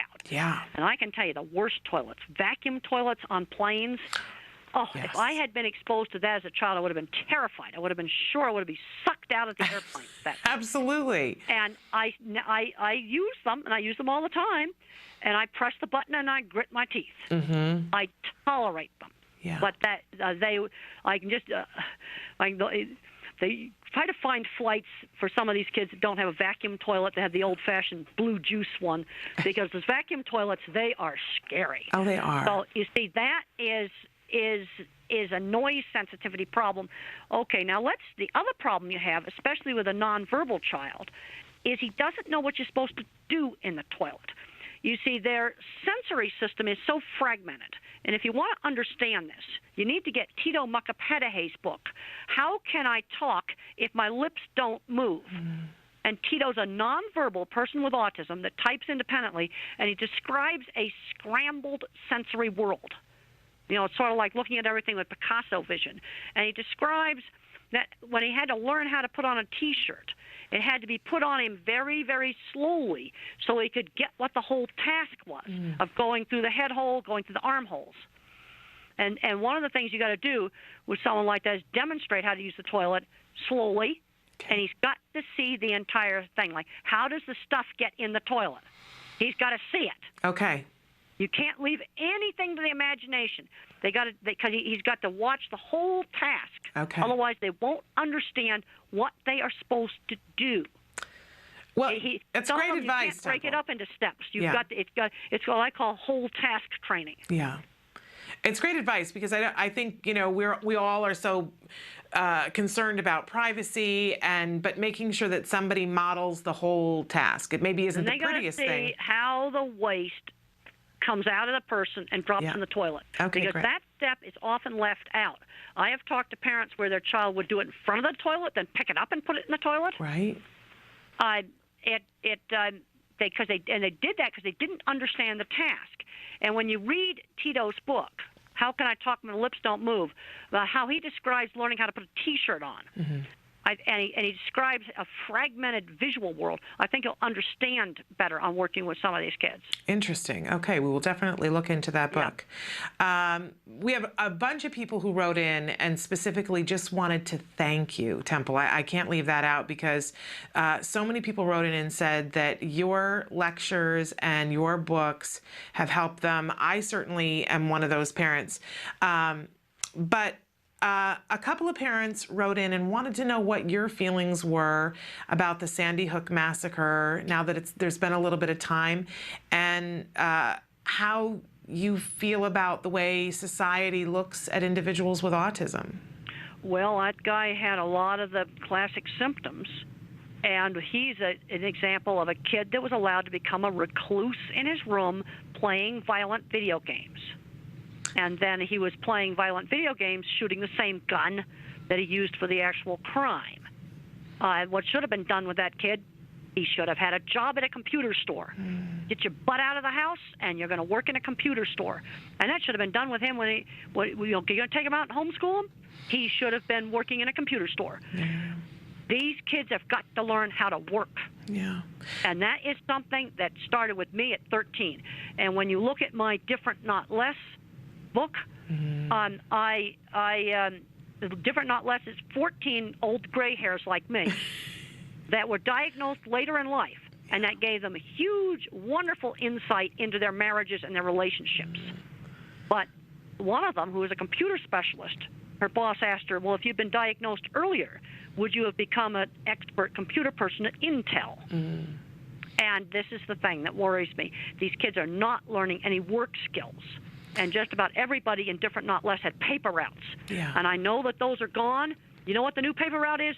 Dog walking. There you go. That's a great job for 12-year-olds. How about swimming pool cleaning, especially if you live down south? Because I want something that's not seasonal. Yeah. You know, mowing lawns is good, but it's seasonal. Yeah. But these kids have got to learn how to work. Absolutely. Museums will take kids as young as 12 years old for tour guides. Okay. You have to be 16 to volunteer in an animal shelter. They have got to learn work skills, and yes, volunteer work does count. Well, and our entire topic this week, we're talking about on the show transitioning from teenage years to adulthood, and some of the things that we're talking about are job related, because I think on everybody's wish list for every child is that they be a productive member of society. Well, the thing that drives me absolutely nuts is when I go out to a meatpacking plant, there's gray hairs like me all over that meatpacking plant that run the maintenance department. They do all kinds of jobs there, not just working on the line. That's like grunt work. And they're as spectrum as they could be, but they're undiagnosed. Yeah. And half of Silicon Valley is on the spectrum. You know, it's where people have got to learn work skills. And then you have the kids, you know, there's different kinds of minds. There's the visual thinkers like me, going to be really good at building things. There's a lot of these kids that ought to be going to the skilled trades. We have a huge, huge shortage of auto mechanics. And one of the worst things the schools ever did was taking out auto shop and metal shop and wood shop and art and all of those, cooking, all of those hands-on classes that can turn into great careers. Yeah. You know, and then sometimes we can do too many accommodations. Like here's one that's too much of an accommodation. There's a little elementary school kid that's too shy to get up and do his public speaking in class, so they let him do it on Skype. I'm going, no way. You're going to have to get up in front of the class. Yeah. And I'll tell you right now, when I gave my very first talk in graduate school, you know what I did? I panicked and I walked out. My very first talk. But then what I learned after that, got to have really good slides. And then if you freeze, you've got your slides. Oh, that's great, because we actually had a question from somebody wanting to know, what are your tricks to get over fear of public speech? So having slides that you can go to and take a moment. Well, let me just explain what we do with my students, because my graduate students have to, you know, do their little 10-minute presentations, at the American Society for Animal Science, where they tell about their research. And the thing I work with my students on is having really good PowerPoint slides. You know, where you start out with the reason for doing the research, the methods, you know, the animals, the statistics, the procedure, the results, the discussion, the conclusions, and nice pictures on your slides, and then enough writing on your slides so if you panic, you read them. There you go. It's not the end of the world for your first talk. Yeah. And you've talked in so many different venues now, and we've shown your TED Talk more than once here on the show because it's brilliant. And I just wonder, were you extra nervous for that, or was it just fine? Did you feel at home? I would think that would be panicking. I was okay because I've done talks in enough big places. Mm-hmm.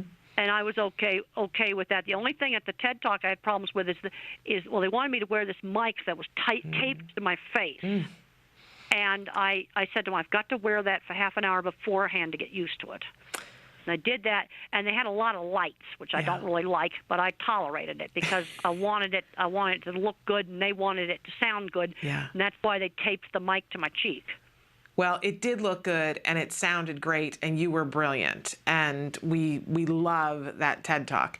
I have another viewer who, her question is, how can I learn to control involuntary movements? I have trouble with it, and it's very distracting. And what you have to try to do is to turn it into an involuntary movement that doesn't bother people. I know a guy that has Tourette's, and you'd never know it because he twitches his mouth and his eye. And it's something that, he does it every 30 seconds, but nobody notices. I never noticed it until he told me about it. If you can try to switch the involuntary movement into something that's less distracting. You know, there's a lot of people that sit in meetings and they jiggle their leg in meetings. Have you ever done that? Oh, yes, absolutely. And there are people who click their pens. Well, that gets annoying. It does. And I do an awful lot of doodling.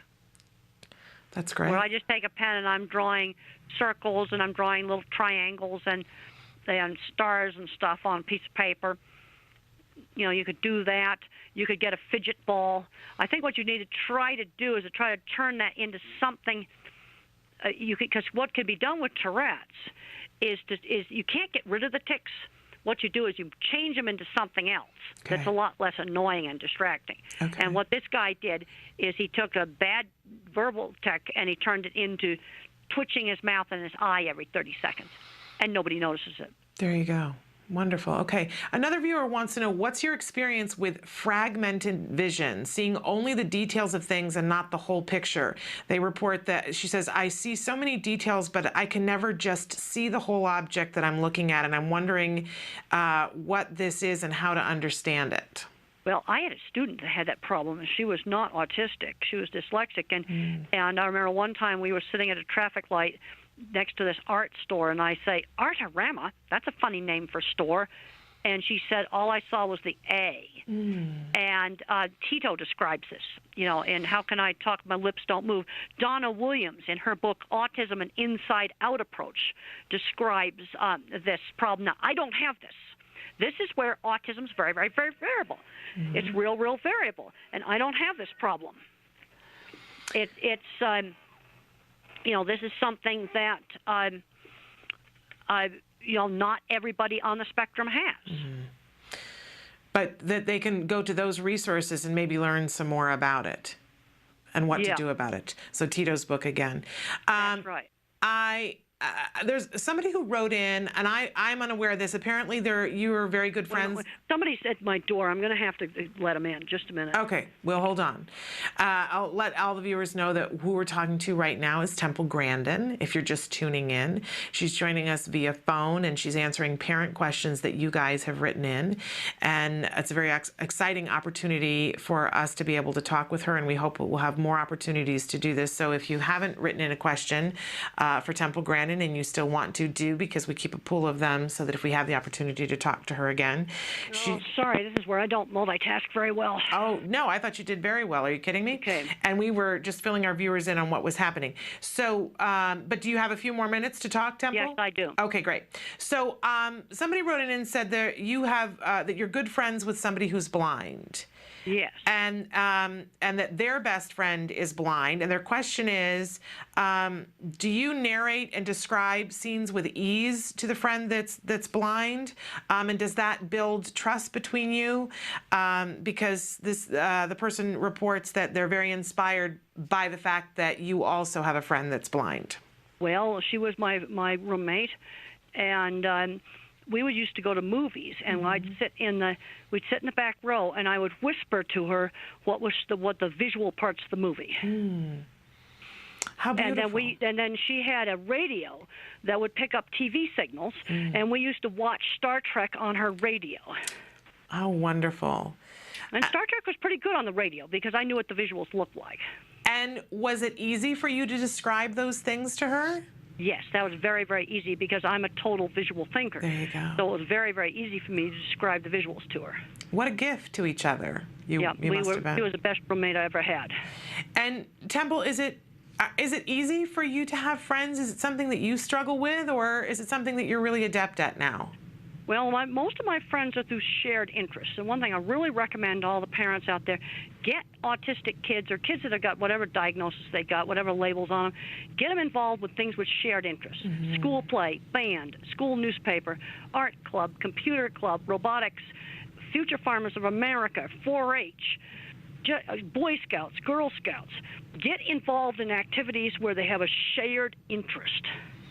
I think that's great advice. We actually had a parent write in on Friday about having a teenager and how there aren't supports, but that she has him in a sailing club and a couple of other clubs. Good. And we had said, clubs are great.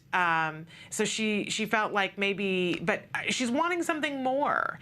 And I know you talked earlier about volunteering to get them ready for job skills. Is there anything else we should be focusing on with our teenagers? Well, middle school, we need to start focusing on job skills. And volunteer work does count, and I think it needs to be work outside the home.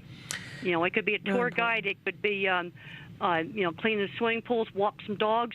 People that live in the city, live in an area where there's a lot of dogs around. Walking dogs is, as far as I'm concerned, that's a new paper route. Okay. We need to be giving these kids a job that's a lot like a paper route, where they got to do it every day and have that responsibility of doing it. And does it need to be something that is in their area of interest, or it just is a job and they get paid for it? Or sometimes it needs to just be a job. I don't think cleaning pools would be in anybody's interest. Yeah. But sometimes they just need to do a job. Okay. They need to learn how to work. Yeah. Yeah, and I think for a lot of our kids on the autism spectrum, they have a really good work ethic, especially those that have had a great deal of ABA. They sort of get it, that my time is taken up doing this right now. But I do see that as you get into those teenage years, it gets a little bit rougher. Well, I don't think, you see, first of all, I watched a big, long talk with Tristan Smith, who's a specialist in ABA, and he said basically ABA is a little kids program, unless it's real severe autism. And you get most people on the higher end of the spectrum. I mean, they're beyond ABA. Yeah. We need to be, but they need to learn work skills. Absolutely.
Good morning and welcome to Autism Live on World Autism Awareness Day. Our very special guest this morning, as you can see right from the jump, is the fabulous and wonderful Dr. Temple Grandin. Dr. Grandin, thank you so much for being with us this morning. Well, it's really great to be here. Well, and I mentioned before we got started that I wanted to take just a second at the top of the show to talk about World Autism Awareness Day, that this is a day that was created by the United Nations, and it is a day that asks all nations to step forward, to think about individuals who are on the autism spectrum, and to find ways to bring the dignity of these individuals together, and to call nations to ask them to problem solve, to be able to get resources to these individuals, and for them to be treated with the respect that they so richly deserve. Every year they have a special message to nations, a call to action about a specific thing. I don't know what they intended for this year's call to action to be, but it is in fact that individuals with the autism spectrum are treated fairly during this COVID emergency, that they do not lose resources that are vital to them, that they don't lose progress that was hard won and fought for them, and that they continue in this emergency to have access to medical care, that there is consideration given to how they need to access the medical care, and that they continue to have access to all of the things that a person, any person has the right to, things that shelter, employment, education, all of those things. I think we can all agree how important that is.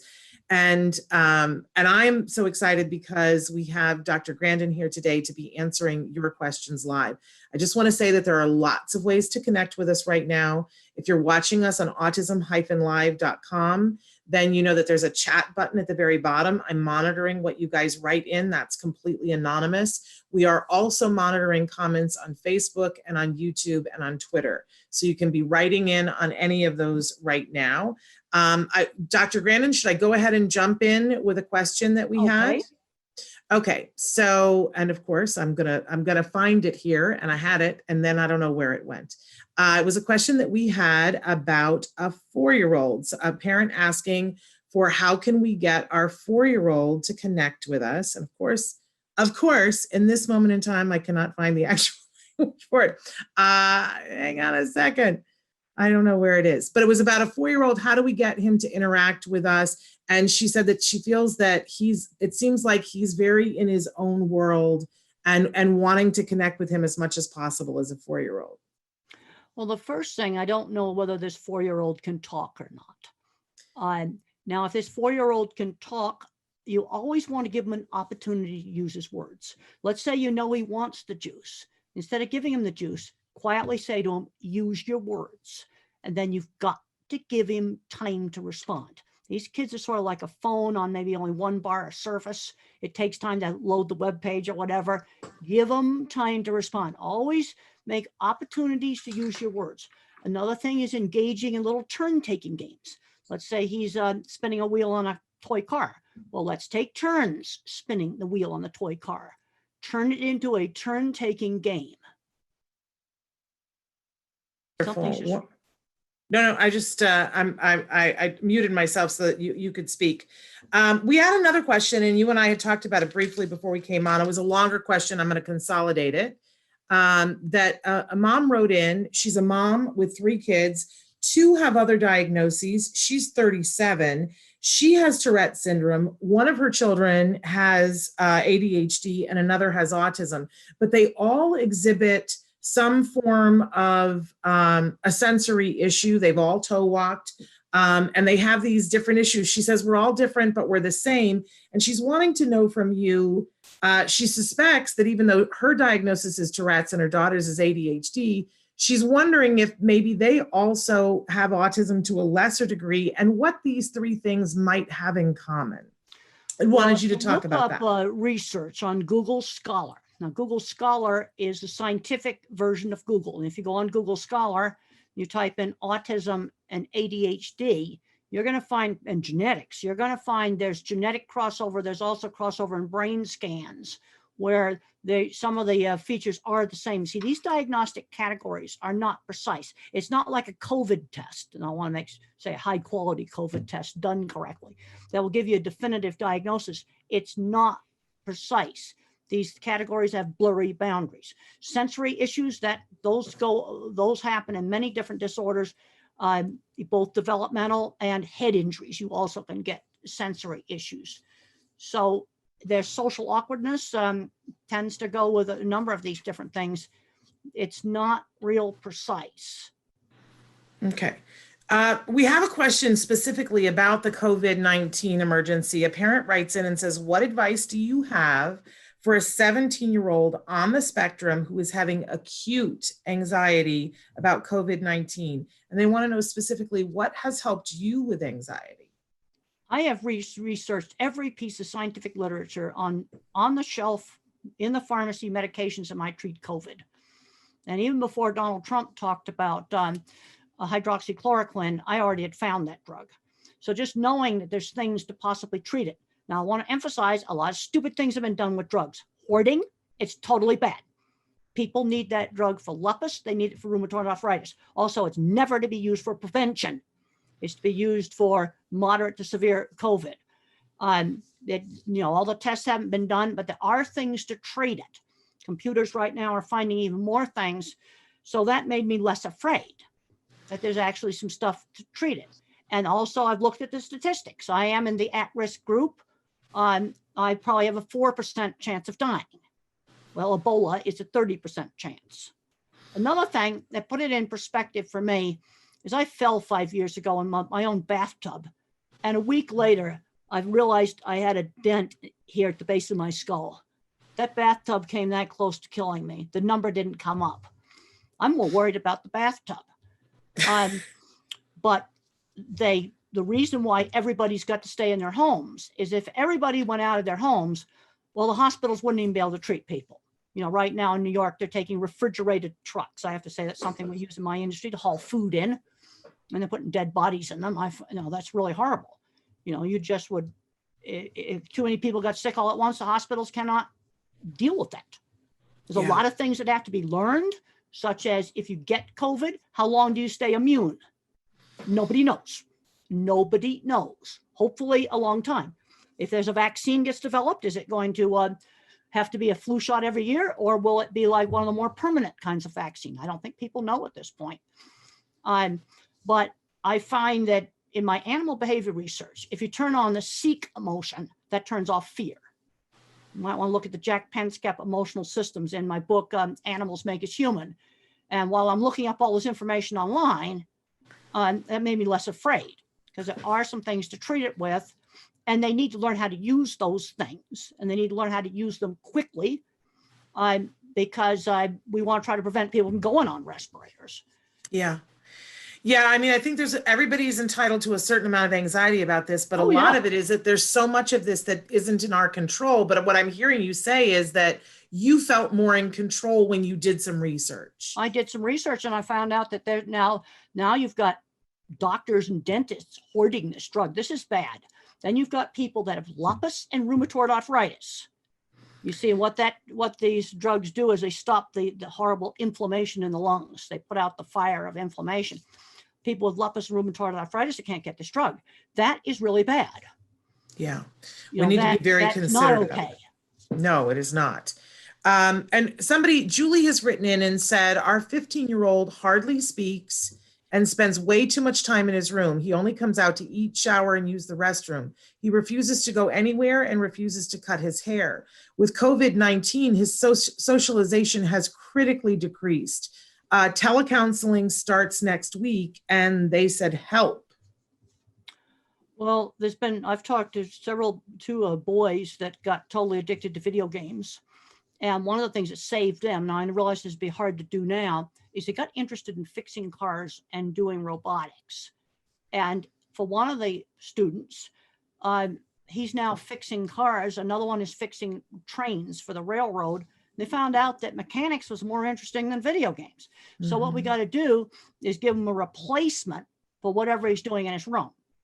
You have to replace it with something else. Now, I like to make things. That's why I came up with this little book, a little book, Calling All Minds. It's all my childhood things to make. Some of these things people could make things. We've got to figure out other stuff to do, but you have to replace the video game with something else. Now, with all this stuff going on now with COVID, these games where people could talk to each other, a certain amount of that I think would be good. 5 hours a day, no, but maybe an hour or so a day to talk to their friends online. But you have to replace it with something else. So, see, the first thing I'm going to ask the parents, does this kid like to do anything else other than playing video games? I'm going to assume that he's doing either that or movies or something like that constantly. Well, and we'll wait to see if she writes us back to tell us what other things he likes. You and I had an opportunity right before we came on live, because she mentioned the telehealth, to talk a little bit about telehealth. And because you were saying to me how important it was for the little kids to continue to get their therapy. We were talking about how it is a medically necessary treatment. And that when you can continue services in whatever way you can continue services, that it's advisable to do that. And we were sort of talking about telehealth and about, you said something that I thought was really interesting. I was telling you how impressed I am with parents, how parents have stepped up and said, teach me how to do this. I want to know how to do this. And that they're sometimes being the facilitators while the therapist does therapy via telehealth. And do you remember what you said, Temple? You said, I know these parents what the therapist can do is they can coach the parent over the video link on how to do the speech therapy, how to do the ABA. It's very important with the young children to do a lot of turn taking. That was a lot of emphasis on that. We can play board games and things like that. That's stuff we could do. And they can coach the parents on how to work with the child, because we've got to keep working on speech. I don't want to lose, months of working on a kid to get them talking. Yeah, absolutely. We don't want to have we want to really minimize regression and see if we can continue on. But I was really inspired when you said, because I said, a lot of parents are afraid that they can't do it. And you said they can, but they need professional coaching. Okay, back before COVID, people would ask me, they'd say, oh, our school does, 2 hours of speech a week or something like that. And I said, well, that's not enough. But I said, what it is enough for is for that teacher to be a coach, to teach you and teach some volunteers on how to work with your kid. And you need to look at that hour of therapy you get a week from the school as they're your coach, because I definitely believe in professional guidance. And that can be done, over the video. Another thing that got brought up on distance education is whether there are enough devices. I mean, if the parents have a job online, they're going to need a computer. Trying to do school on a phone is like completely atrocious. Then if there's only one decent computer, then we're going to have to figure out how to take turns on it. This is where making a new schedule. I've read some, I'm a big NASA fan. You took me out to Houston, NASA. That was so much fun. It was really fun. I'm a total NASA geek. And you have to, on the space station, people have to live together. They need some alone time. They also have very structured work time. They have to not make messes in the bathroom and things like that. If there's only one computer, then we're going to have to make a schedule on how it gets used. Yeah.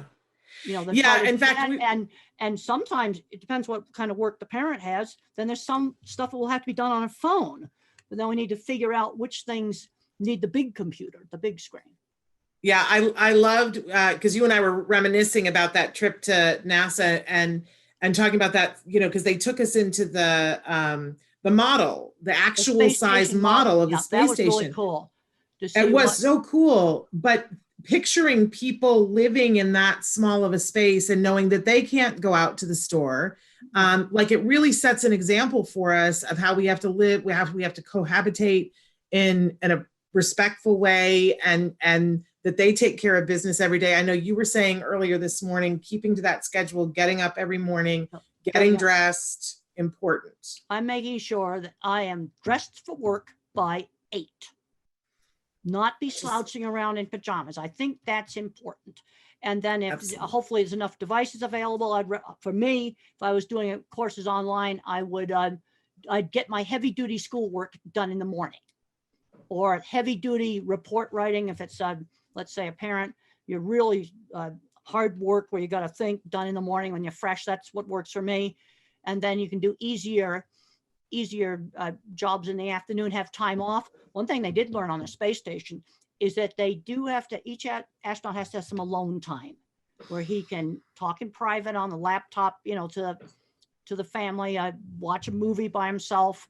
And then there's other activities that eat together. That's something they do together. And then you have to make sure that, people, before they go up there, get to pick what food they want. There's some choices. Well, somebody's got to not be taking somebody else's food. This is the sort of thing that would really cause a lot of friction on the space station.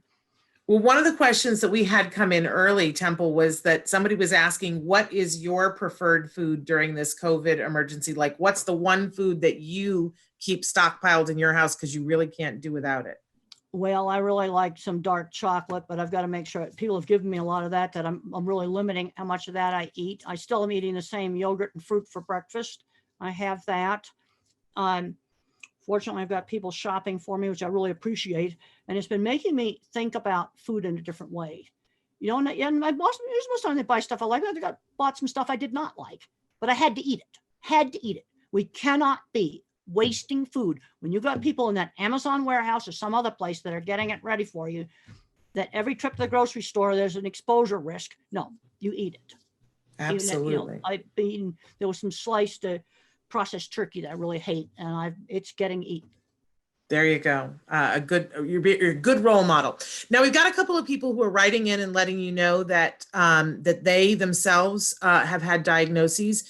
One who says, I got a late diagnosis. What services would you recommend to help me cope?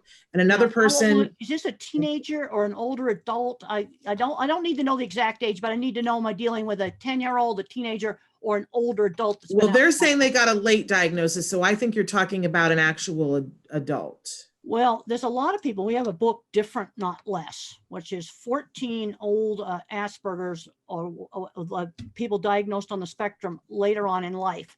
And where they found it really made a difference was with their relationships. You see, this is where, I had a lady come up to me in the Denver airport one time, and she said, oh, now I understand my engineer husband after I read your book, Thinking in Pictures. Now, on the job front, I think some people are getting too overcoddled when they should be getting out and learning work skills, because all the people in the Different Not Less book had jobs ranging from a tour guide at a history museum to IT and a medical doctor, all different kinds of jobs. I didn't just fill it up with the computer geeks, and half of them are on the autism spectrum out there in Silicon Valley. I've been there. They avoid the labels. But Absolutely. The first step is realizing, that you think differently. And for relationships, that it's been a good thing for a lot of people. And that's why I did the Different Not Less book. And all of the people in that book are employed. Wonderful. I should point out that Temple has been prolific and written a lot of books that are really amazing resources. And you can find all of her books on Temple. They're available on Amazon. Look at that. New edition of The Way I See It. Brand new 5th edition of The Way I See It. A whole lot of little short articles. We updated it. Just came off the press about a week ago. Wonderful. And so people can go to templegrandin.com to get the books, but they're also available on Amazon if you want to put it in your Amazon cart as part of your delivery. Now, Katie has written in and said, I have anxiety a lot. I have autism and ADHD, and I'm worried a lot. How can you help me with my anxiety? But Katie does not say how old she is. Katie, this can is the you tell problem. us? You see, because I've been on antidepressant medication since my early 30s. Because as I went through my 20s, my anxiety got worse and worse and worse. My body was like in a constant state of fright. I remember telling Dustin Hoffman when he did Rain Man, imagine how nervous you were when you did your first interview to land a big part like that. Well, that's the way I feel all the time. And in my book, Thinking in Pictures, I describe what it was like before and then taking antidepressants. I've worked with other people that are visual thinkers, that are very, very anxious, and they've been able to remain employed by taking a low dose of Prozac. I'm taking one of the old-fashioned drugs. The mistake that gets made with antidepressants when they're used for anxiety is too high a dose. Label doses are often way too high. You might have to take only half to 3/4 of a label dose on some of these different drugs. But basically, antidepressants saved me. I don't think I would be here. And one of the things that happened with me is some of my stress-related health problems cleared up. The colitis cleared up. But, you know, there's a place for medication. Now, way too many meds are given to little kids. That's why I wanted to know age. Now, I was a full-fledged adult when I took it. Okay. You know, my brain was now, you know, fully developed. But there's some people that are going to need a little help from biochemistry, and that's why the chapter is called A Believer in Biochemistry. The other thing that helps is exercise. I'm doing now modified push-ups every night. I was doing sit-ups, but my sciatic nerve acted up, so then I had to change that to modified push-ups. And what I do is a burst of hard exercise. And if I don't do that every night, I cannot sleep. So that needs to be something people get into their schedule. And I had already developed exercises I could do in a hotel room. You know, I don't really like going to the gym in a hotel, something I could do in the room. And I want to warn you that the first time I did the sit-ups, I could do like 2. You have to work up to it over several months. But those are things that helped me. The other thing is there's a point where you just got to get out and do things. Mother always gave me a choice. When I was 15, I was afraid to go to my aunt's ranch. Mother gave me a choice. I could go for a week or I could go all summer. Not going, that wasn't going to be one of the choices, but always choices. But there's a point where I recommend reading that one chapter in particular on how I dealt with anxiety. And the thing that was weird is that when the colitis flared up, I was less anxious. It was really, really weird. Interesting. But I don't think I'd have any insides left if I hadn't gone on the medication. And I know other people professionally, visual thinkers, one that's definitely autistic, other 2 are definitely not autistic, where a little dose of Prozac kept them off the drugs and the alcohol. And they'd be in the gutter if they weren't on the Prozac. Wow. Now, our mom who asked before about the young man who is in his room all the time, the 15-year-old, she has written back to us and she said that you were right. He is obsessed with video games. She says his school was creating a special project for him, for him and a group to create a new sign for the school. With the school being closed, that is on hold. He loves art. We brought more than $200 in supplies at Christmas as a Christmas gift, but he has no interest in any of it, Temple. Well, you can still design a new sign for the school, and you can display it online and show it to people, and you can still work on design stuff. You know, this is still going on now. Like we're doing cattle stuff. Mark, my assistant's doing cattle stuff, and we can't go anywhere. We can't travel, but we're still doing design work. People write in to me about livestock stuff. We're still doing it. But Temple, how did your mother motivate you? I'm always amazed by the fact that your mother was so ahead of the curve. And you have told me before that if left to your own devices, you would have sat and spun the little metal plate at the end of your bed. And that's what you would have done all day long. How did your mom get you out of the bedroom, get you into the stalls with the horses, and then get you drawing horses? How did she get you to do that? Drawing horses, I was doing in about 3rd grade, because when I was in 3rd grade, I would just draw the same horse head over and over again. And she just suggested, well, let's draw the entire horse. Let's draw its saddle, draw its stable. Okay, you have a kid that loves cars. Well, let's look at different kinds of cars. In other words, take that fixation and broaden it so it's not quite so fixated. That's what people need to be doing. You figure out how to broaden it. And then when I went away to the special boarding school, I loved riding the horses, and I still had some problems with anger. I had to turn anger to crying. That's how I got rid of anger. And they took riding away for 2 weeks after I got in a fist fight in the cafeteria. And, you know, then we had remodeled the horse barn at our school, and they suggested to start taking care of the horses. And I started doing it and liking it. You see, people have got to try stuff. You know, we've got to give them a choice. You can do this art project or this. In other words, give them a choice of things to replace what you're doing. I was allowed to spin the little brass plate on my bed for an hour a day. Then we had to do something else. I could go outside and play with my kite, for example. But we're going to do something else, but always give some choices. But the choice isn't going to be in your room all day, but you do have some downtime do stuff like that. And they found they had to give the astronauts on the space station an hour a day, which just be their alone time. So many people are writing in so many wonderful things saying what a gift to have Temple's opinion and thank you. And a mom who has written in and said that you helped her so much that years ago you were able to be on the phone with her and that you helped to get her child to eat and that it was just a dream to be on the phone with you. So just want to acknowledge that there's so much love being poured out to you right now. Well, I really appreciate that. And I just want to, this is a difficult time. I mean, I've had all my events are canceled for the next 2 months. Everything is canceled. My last airplane trip, last event was on March 11th. I got on a plane on the 12th. They had a faculty meeting the next day. They were going to close school. That was Friday the 13th. And we were told to get our classes online. Boom, like that.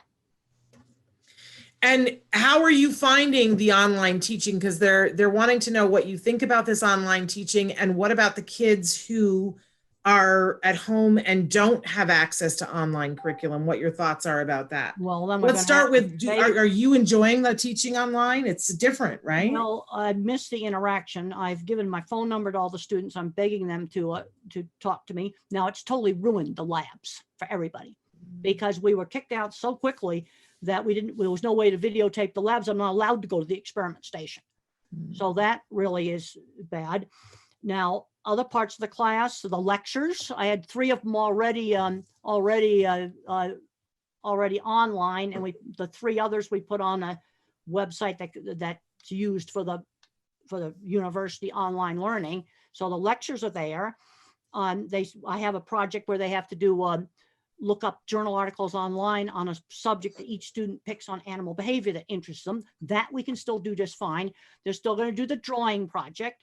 And then to turn it in, they're going to have to screenshot it with their phone. And then I get on the chat board every afternoon and make replies. And so you're making it work. Make it work. Right. And I had to learn how to use the stuff. I had to get my students to teach me how to use it. And it's like, boom, you got to do this. For the parents that are home and have kiddos that are home that are on the spectrum that typically would have had an aide in the classroom and are now faced with the teacher being online and the kiddos aren't responding well to it, do you have any words of wisdom? Well, the thing is going to be really hard on the parents. The parents are going to have to be the aide. I don't know anything else to say. Now, I'm recommending that we're going to get up. We're going to not be in jammies. We're going to get dressed for school, dressed for work. I think that applies to the whole family. And let's get some of the serious schoolwork done in the morning when you're not tired and cranky, and save the easier stuff for the afternoon. Then we have then you have an hour where you can play a video game, and then you can go walk the dog. Then we do some exercises. Maybe we get group exercises online or something, but make a new schedule the same way they do in the space station. They schedule their meals, they schedule when they have to do their experiments, but they also have scheduled downtime. Yeah, in fact, you can pretend that you're on the space station. Well, that's sort of like what it's like. Yeah, it's exactly what it's like. And then for parents, they're also wanting to know if there isn't anything online that's being offered, do you have any recommendations? Well, then I would go on some of the homeschooling websites and maybe buy some workbooks, buy some materials online. Now, one of the problems that's happening with the Amazon warehouse now is they may run out of books because they have to stock essentials. But the books are available electronically. So if you buy a Kindle or some other device like that, that I'm sure that's considered essential. But no, you need to get some materials. I'd get on the homeschooling websites and I would try to find materials. And we're going to have some classes. We're going to have to have a time where we're going to do schoolwork, whether it's actually online or you're going to do it with some materials. There's tons of free stuff online. Let me tell you how to find some really cool mathematics stuff. Use Google Images to search for mathematics stuff. You will find websites you will not find on regular Google. You want to see the cool patterns? Go to Google Images, type in protein symmetry. Let the math kids go play with that. You and I they'll see talked a about map this and last week, and I've been having fun with it all week long. Because when I called Temple to see if she was available to do this, and she was like, "Are you near your computer? Look this up right now." And I said to you, I said, Temple, I'm looking at these beautiful pictures. What am I looking at? And do you remember what you said to me? Well, you're looking at things like the mitochondria of the cell that provide energy for your body to work. Yeah, but you said to me, you're looking at the art that is inside your body. That's right. That's And right. that got me very excited. Very, very cool. And there's so many, now for computer programming, there's Scratch programming, there's a code.org.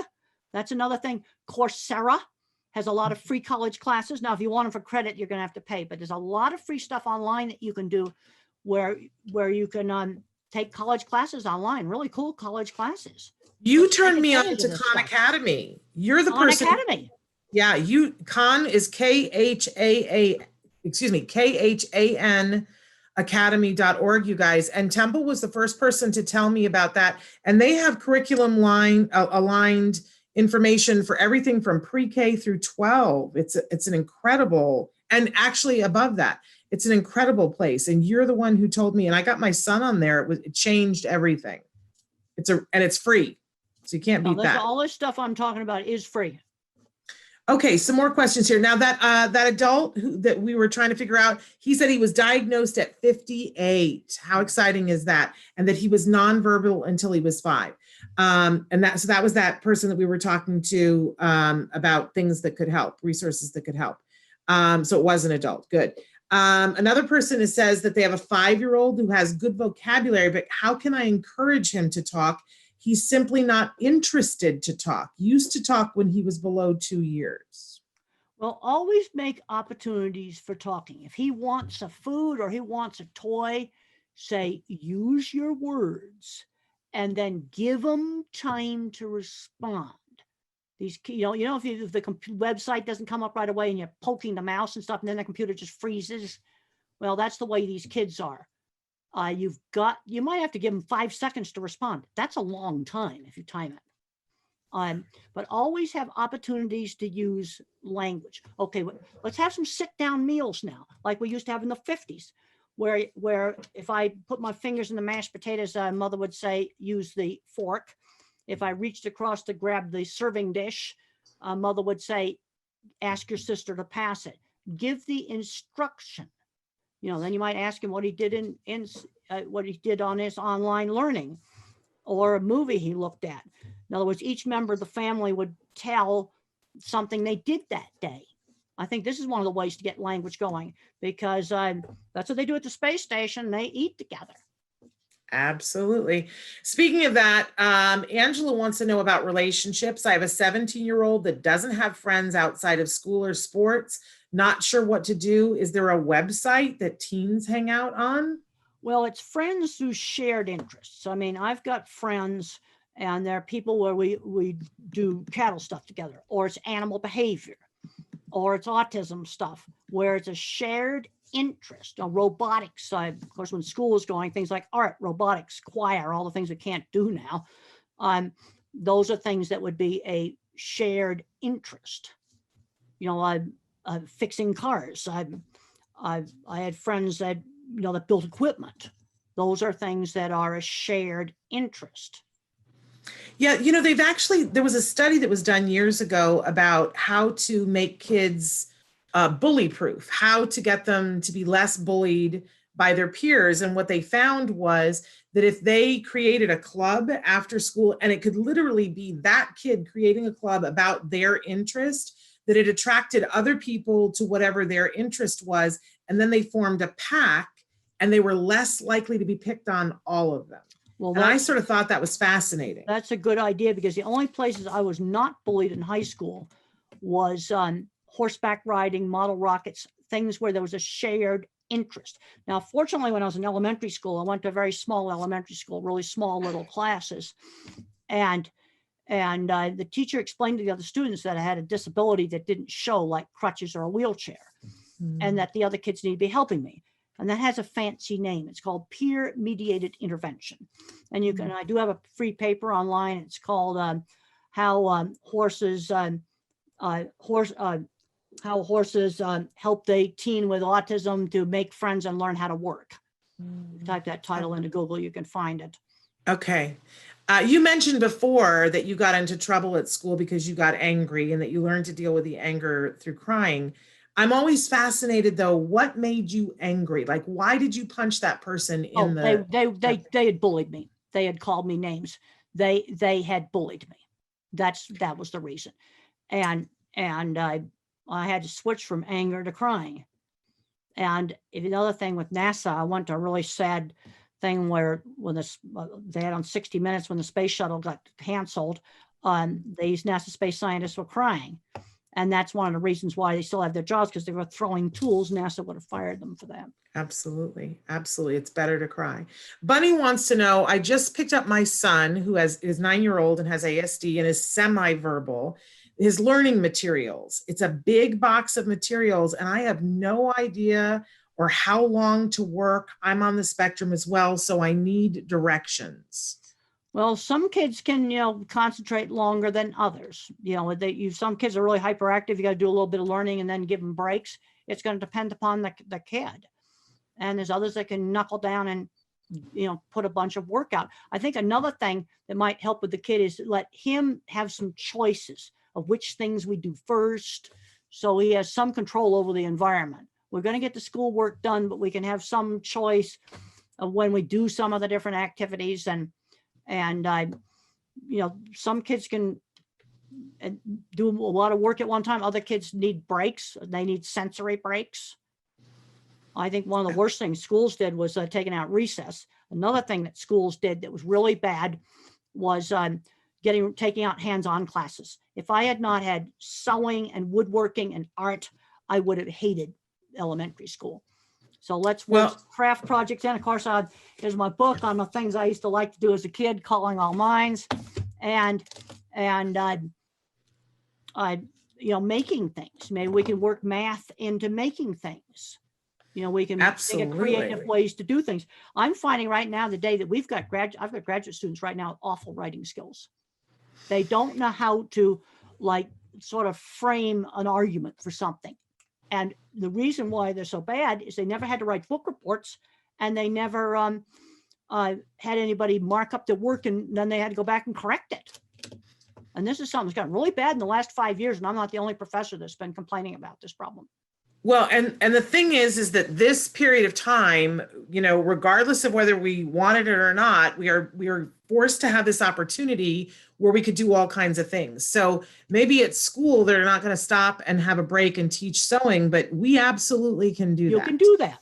You can absolutely work up. You can do it like a lot of older people. I'd rather just get a big slug of it done in the morning, but there may be another kid where you do a little 15 minutes of work and then you do something else and it's spread out through all the day. Yeah. But you need to eventually, you got to figure out some kind of a schedule where absolutely. Now, Alexis has written in and said, because we were talking about video games before, they said a lot of video games aren't a problem. Get the kid to learn how to. They may learn how to. They may either for videos that teach people how to play or teach them how to run massive multiplayer games. Now, Temple, I'm wondering, have you seen any of the games that are VR? Have you done the thing where you put the? I haven't. I've done virtual reality. I haven't done it in a video game, but I've done it in just a demonstration. They have ones that teach job skills. Well, and they make it fun. Well, that's good. Some of that stuff would be good. Like maybe it's a video game of how to interact with customers in a store. Yeah, that's something that could be helpful. You see, there's a lot of things you can learn from video games, but absolutely, that's an hour a day of doing it. Okay, eye-hand coordination, some problem solving. So that's 1 hour a day of doing it, not 5 or 6 hours a day. The benefits you would get in 1 hour. Now, Nikki has written in on Facebook and she wants to know, what coping skills can I use when our internet or cable goes out? My autistic son beats himself, attacks others till it's fixed. I've tried social stories, a box of things he enjoys to keep him busy, but it doesn't work. He even goes so far as pulling his own hair out. Please, how to help with his anxiety about cable and internet connection not working. Thanks. She says this is a major problem. Well, one of the things first of all, let's try to work on getting him to do some other things where he's not so dependent on the internet connection. Does he have a dog? would he like to learn how to cook? Would he like to learn how to do some hands-on thing? I'd like to try to get less dependency on the internet, that there's other things that you can do. And absolutely. And now there's still, if you have DVDs around, you can have some DVDs that you could play. You probably can buy a DVD player online so that you've got some movies stored. So when the cloud crashes, you could still have things to do. You see, the problem is the internet circuits are getting overloaded. Yes, It's it a is. problem. I keep, keeping my fingers crossed that we get to get this live feed out. But I also want to put a plug in for those of you who are having ABA with your kiddos and you're doing that telehealth piece that Temple was talking about before, where they're coaching you. This would be sort of an ideal thing to ask for coaching on from your ABA professional to help you to set up parameters and an intervention so that you knew what to do when it was happening and you knew what to do before it was happening. I just want to throw that 2 cents in. Well, I'd like to try to work with this kid to have less dependency on the internet. Absolutely. And let's start working on gradually getting him to do some other things that have nothing to do with a screen, so that screens aren't his whole entire life. And Yes. you're going to have to do that gradually and give him some choices, because so the internet is going to go down. That's going to happen. It is going to happen. Manuel wants to know, my daughter is nonverbal and very hyperactive. She's 9 years old. What would you recommend to help her? And he says, it's a pleasure watching you both live. It's a pleasure being here with you. And I don't know about you, I got so excited about seeing Temple's Kitchen. That was a big, woohoo for me today. I read a really, really funny thing online that some employees, has this big, huge, super important vice president boss, and he couldn't get away from looking at the guy's kitchen cabinets. Right. And I read that on a thing about, working online. They just couldn't imagine this big vice president might even have kitchen cabinets. Right. I'm like, Temple, there are things people have. Right. There are things on your refrigerator. And before this is done, I need to know what things are on your refrigerator. Well, it's exciting to me. There's a bison on there, and there's a cute little puppy on there. Then there's some little magnets that were given to me of some artwork. Well, fabulous. But now back to the nonverbal, very hyperactive 9-year-old. What would you recommend, Temple? Well, let's try to work on things where he can, mother used to say, run the energy out of you. Okay. And it's a girl, it's a daughter. Exercise things, some sensory things. His mother says, run the energy out of you. So we got to try to figure out some things that he can do. I don't know if he lives in an apartment or what he lives in. But he's going to have, the other thing I'm going to ask is, what was he doing before COVID? What kind of situation was he in? You see, this is where I got to have more information, and how well was he functioning in his previous situation? Yes, it is a girl. He mentioned that it's his daughter. Right. Girl, but okay. One of the things we've been talking about on the show is that even for people who are in apartment buildings, I just keep remembering, Temple, back to when I was a young girl and we didn't have the internet. And a lot of times we got snowed in for days on end because I lived in upstate New York. We play in the snow. Oh, right. We went out and played in the snows. And then I was taught turn taking, where I'd roll the bottom ball of the snowman. My sister would do the middle ball. Then I would do the head. And then we had a box of old junk, the snowman decoration box. And it just had silly things in it, like hats and scarves and things like old pill bottles. We'd use those for eyes. It was wonderful. Of course, there were no pills in those bottles, empty pill bottles. Absolutely. Yeah. But there was also a lot of time when we were kids that we had to be stuck indoors, and we would make an obstacle course in the living room, and we would create ways and my mom would help us to create ways that we could get our yayas out. That's what we always called it. So even if you can't go outside, you can't get to a park, you don't have any place to take your kids, but you're in your apartment, turn your apartment into an obstacle course and make them run the obstacle course. Kids need exercise. Well, we used to play horses when I was a kid, and since I was big and strong, I was always the horse. Somebody light would ride me. But that, and then we had a brown rug in our TV room. That was the corrals, and then the living room was the pasture because they had a green rug, and that takes up a lot of energy. And that kind of play, it actually requires a lot of cognition. It helps you to work on all the different kinds of plays that there are of taking something and endowing it with other qualities, doing imaginary play, doing sociodramatic play. and it's really good for our kids. So, you know, it's really important, especially for those hyperactive kids, to be able to have a way to move their body. Even, you know, we were recommending the other day, rearrange your furniture, like push the furniture around, push it back to where it was. But that pushing kind of things activates heavy work. Exactly. So good for that. Also, okay. Also, if you've got an OT that you could get on a teleconference, you know, could give you some coaching, and that might be helpful. Oh, yeah, absolutely. Another question here. Good morning. Have a question. What do you do when your son doesn't want to be with another person? My son doesn't want to be with my little girl. And you were talking about if we had two astronauts that didn't like each other, how would we help them to work this out? Well, probably be spending some time apart, opposite ends of the space station. Oh, and there's been problems where on one of the not the U.S. space station, but a Russian space station, they felt they were overworked and they turned off the communications and mission control, and which wasn't the best thing to be doing. But now some people on the spectrum have problems with the high pitched, like a baby's cry, the voice. You know, could that be the issue? You know what? Sometimes it's sensory. I get asked all the time about autistic people and animals. And what I say is there's three ways that they react to animals. Love them, scared at first, then love them. And then ones where it won't work because they never know when the dog's going to bark because you can't control the dog and then it hurts their ears. Now, other sounds that you can control, like the vacuum cleaner or maybe some other hairdryer or something like that, if the child can turn it on and control it, that can often be really helpful. Where they turn it on and off, they might get to like the vacuum cleaner, but you can't control little sister screaming or whatever. And you know, if it's sound sensitivity, well, then you can wear a headset then when she's around, but you can't wear a headset all the time. It will make your ear more sensitive, but you have it with you all the time, but you want to try not to wear it. Again, give him control, but I got to find out why he doesn't like his little sister. And sometimes things like that are sensory based. Now, I don't know. I'd have to ask a lot more questions. Okay.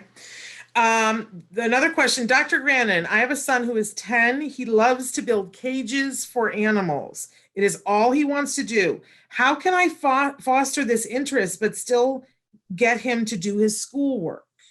Well, we can have a time to do his building things, and then has to be a time for doing schoolwork. We might give him some choices of the times on the schedule, but you are going to have to do some schoolwork. Absolutely. And the other thing I might do, if you could get the teacher on the phone or something and ask for help. I think a lot of these teachers would be available by phone, and maybe the teacher can give you some ideas. Absolutely. Katie wants to know, have you heard about the cholesterol study at OSU that's carnitine cholesterol absorption issues, talking about regressives, mitochondrial disorders, and apraxia, and she wants to know if you know anything about that. I would recommend you go to Google Scholar and look things up. Now, I know myself, I have to eat a certain amount of meat. There's no way I could be a vegan. My mother's the same way. We got to eat a certain amount of meat. I think there are differences in metabolism, but I would recommend doing Google Scholar search to look that stuff up. And how do you get on Google Scholar? Type Scholar into Google, click it. You'll see a link that says Google Scholar. Click on that. That will give you a new search box that takes you into the scientific literature. Wonderful. I love this question. Temple, you are so awesome. I want to know what you were doing with your free time during COVID-19. Are you watching Netflix too? And what are you watching?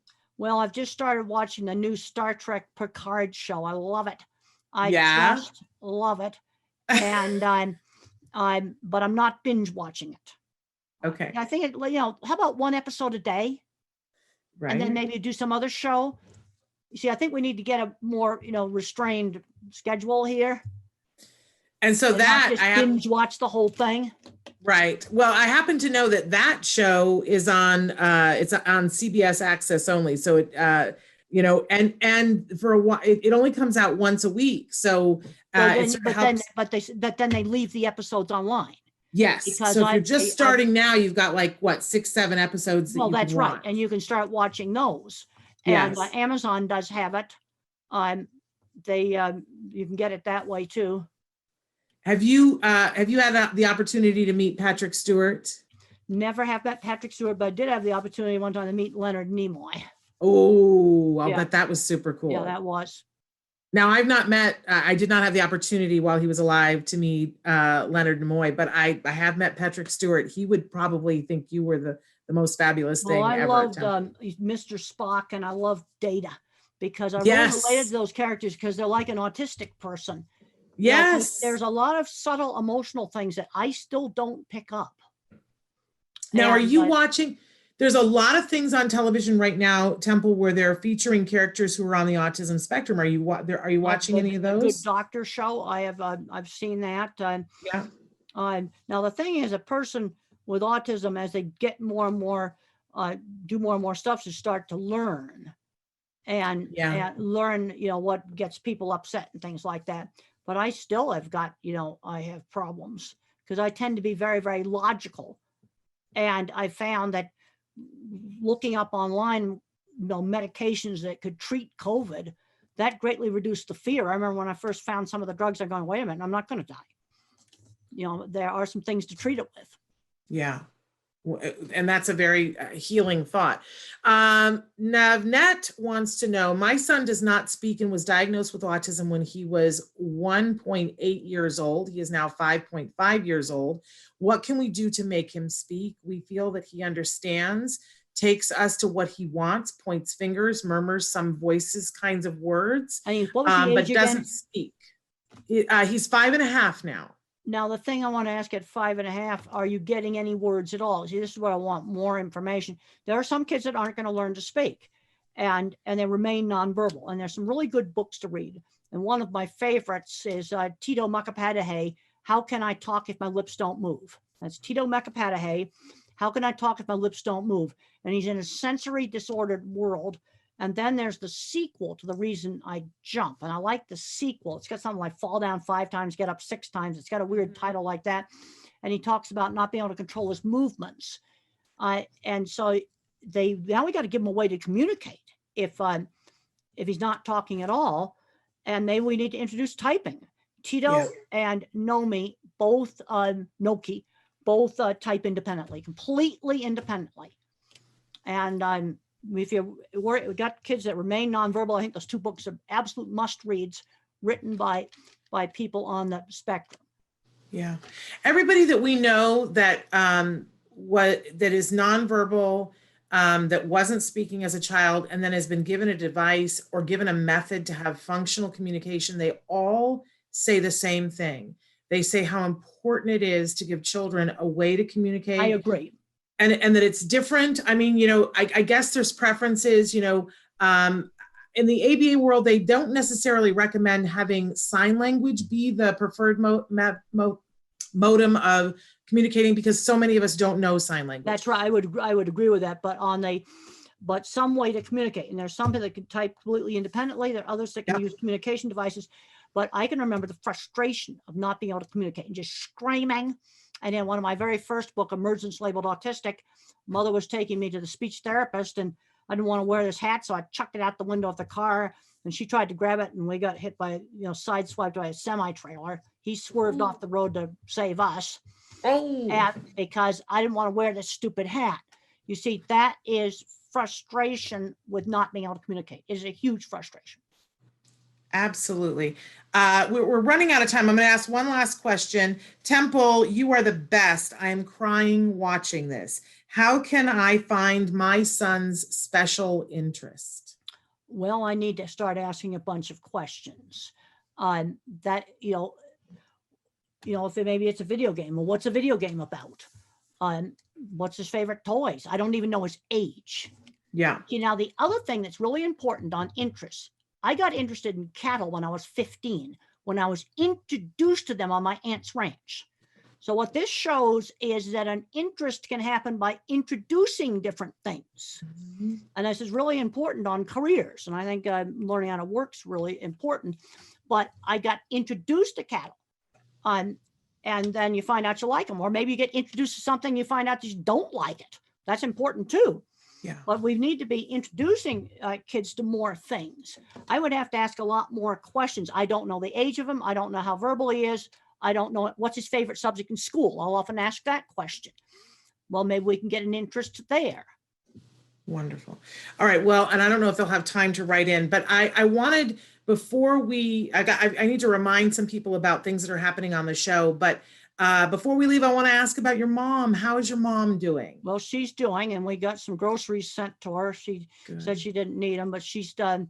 She walks every day. She said she's got to keep walking. She's 93 years old, and she's got to keep walking, and she's doing really well. Good. I'm so glad to hear that. For so many of us, we all look up to you, Temple, and think that you are incredible. But for a lot of us moms, we also, we try to follow in your mom's footsteps, because look at what a great job she Mother did. had a very good sense of how to push me. You got to stretch these kids. You don't chuck them in the deep end of the pool, but she had stretch and give choices. Stretch just outside the comfort zone. She had a really good instinct on exactly how much to stretch me and give me choices. Like when I went to my aunt's ranch, I could stay for a week or stay all summer. Not going wasn't one of the choices. But Yeah. I did have the choice that if I got too stressed out, I could come back. I got out there and I loved it. And I'm finding kids where he goes to maybe a sleepaway camp or something like that, and then he finds out he likes it.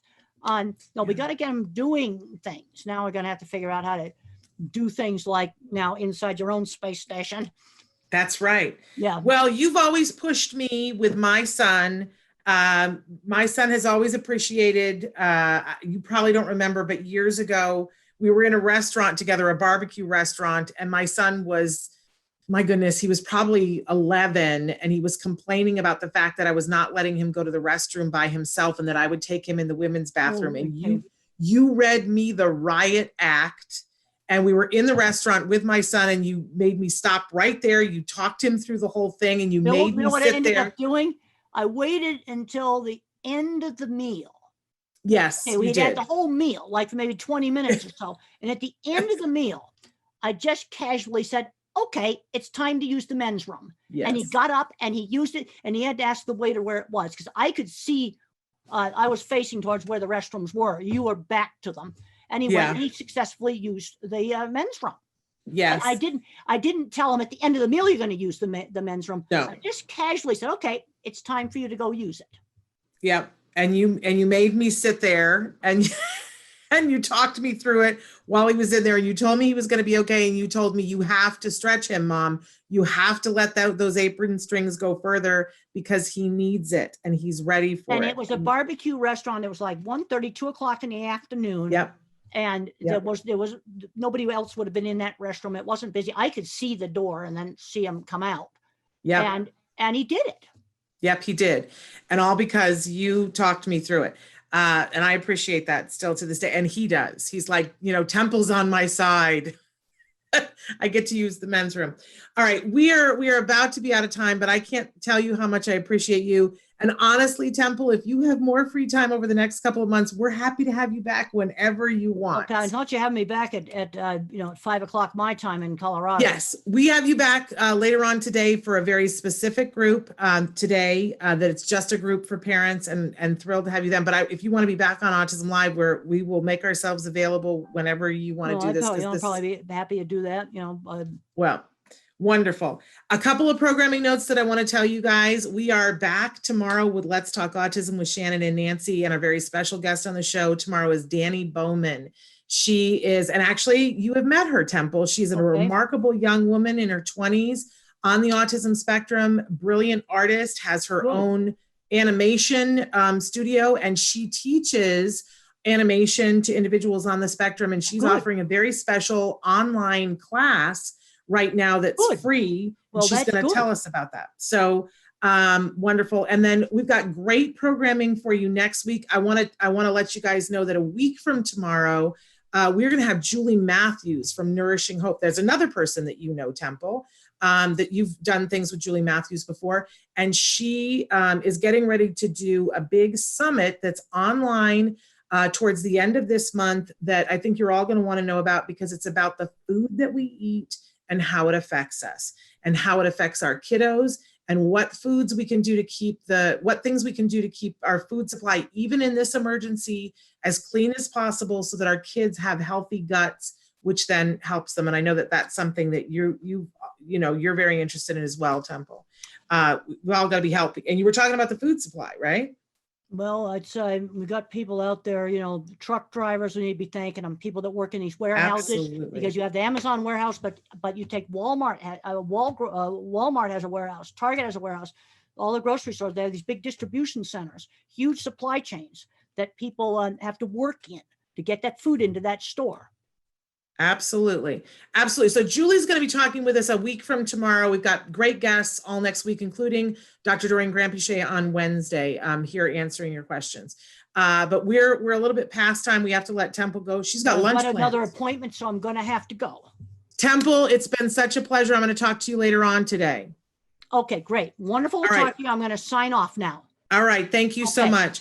And I'm going to sign off too. We're going to be back tomorrow with Danny Bowman and Let's Talk Autism with Shannon and Nancy. Until then, give your kiddos a hug from me and one for you too. Bye-bye for now.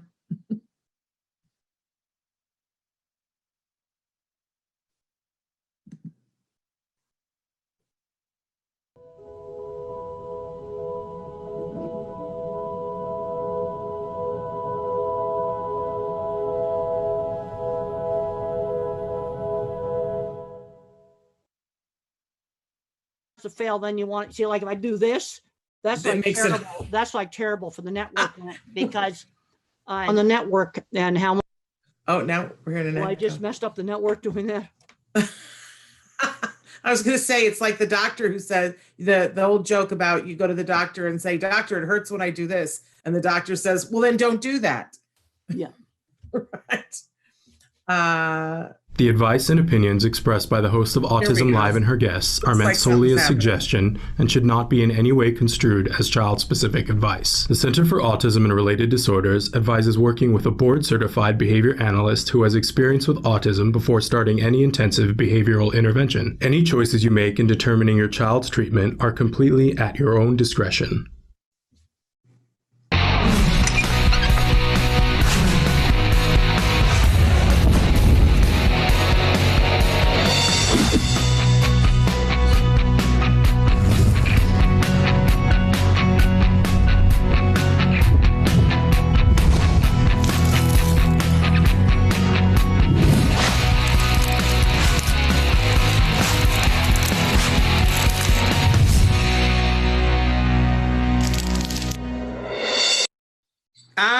Good morning. It's a fabulous morning, Tuesday, and we're here with Dr. Temple Grandin, and we've already had technical difficulties.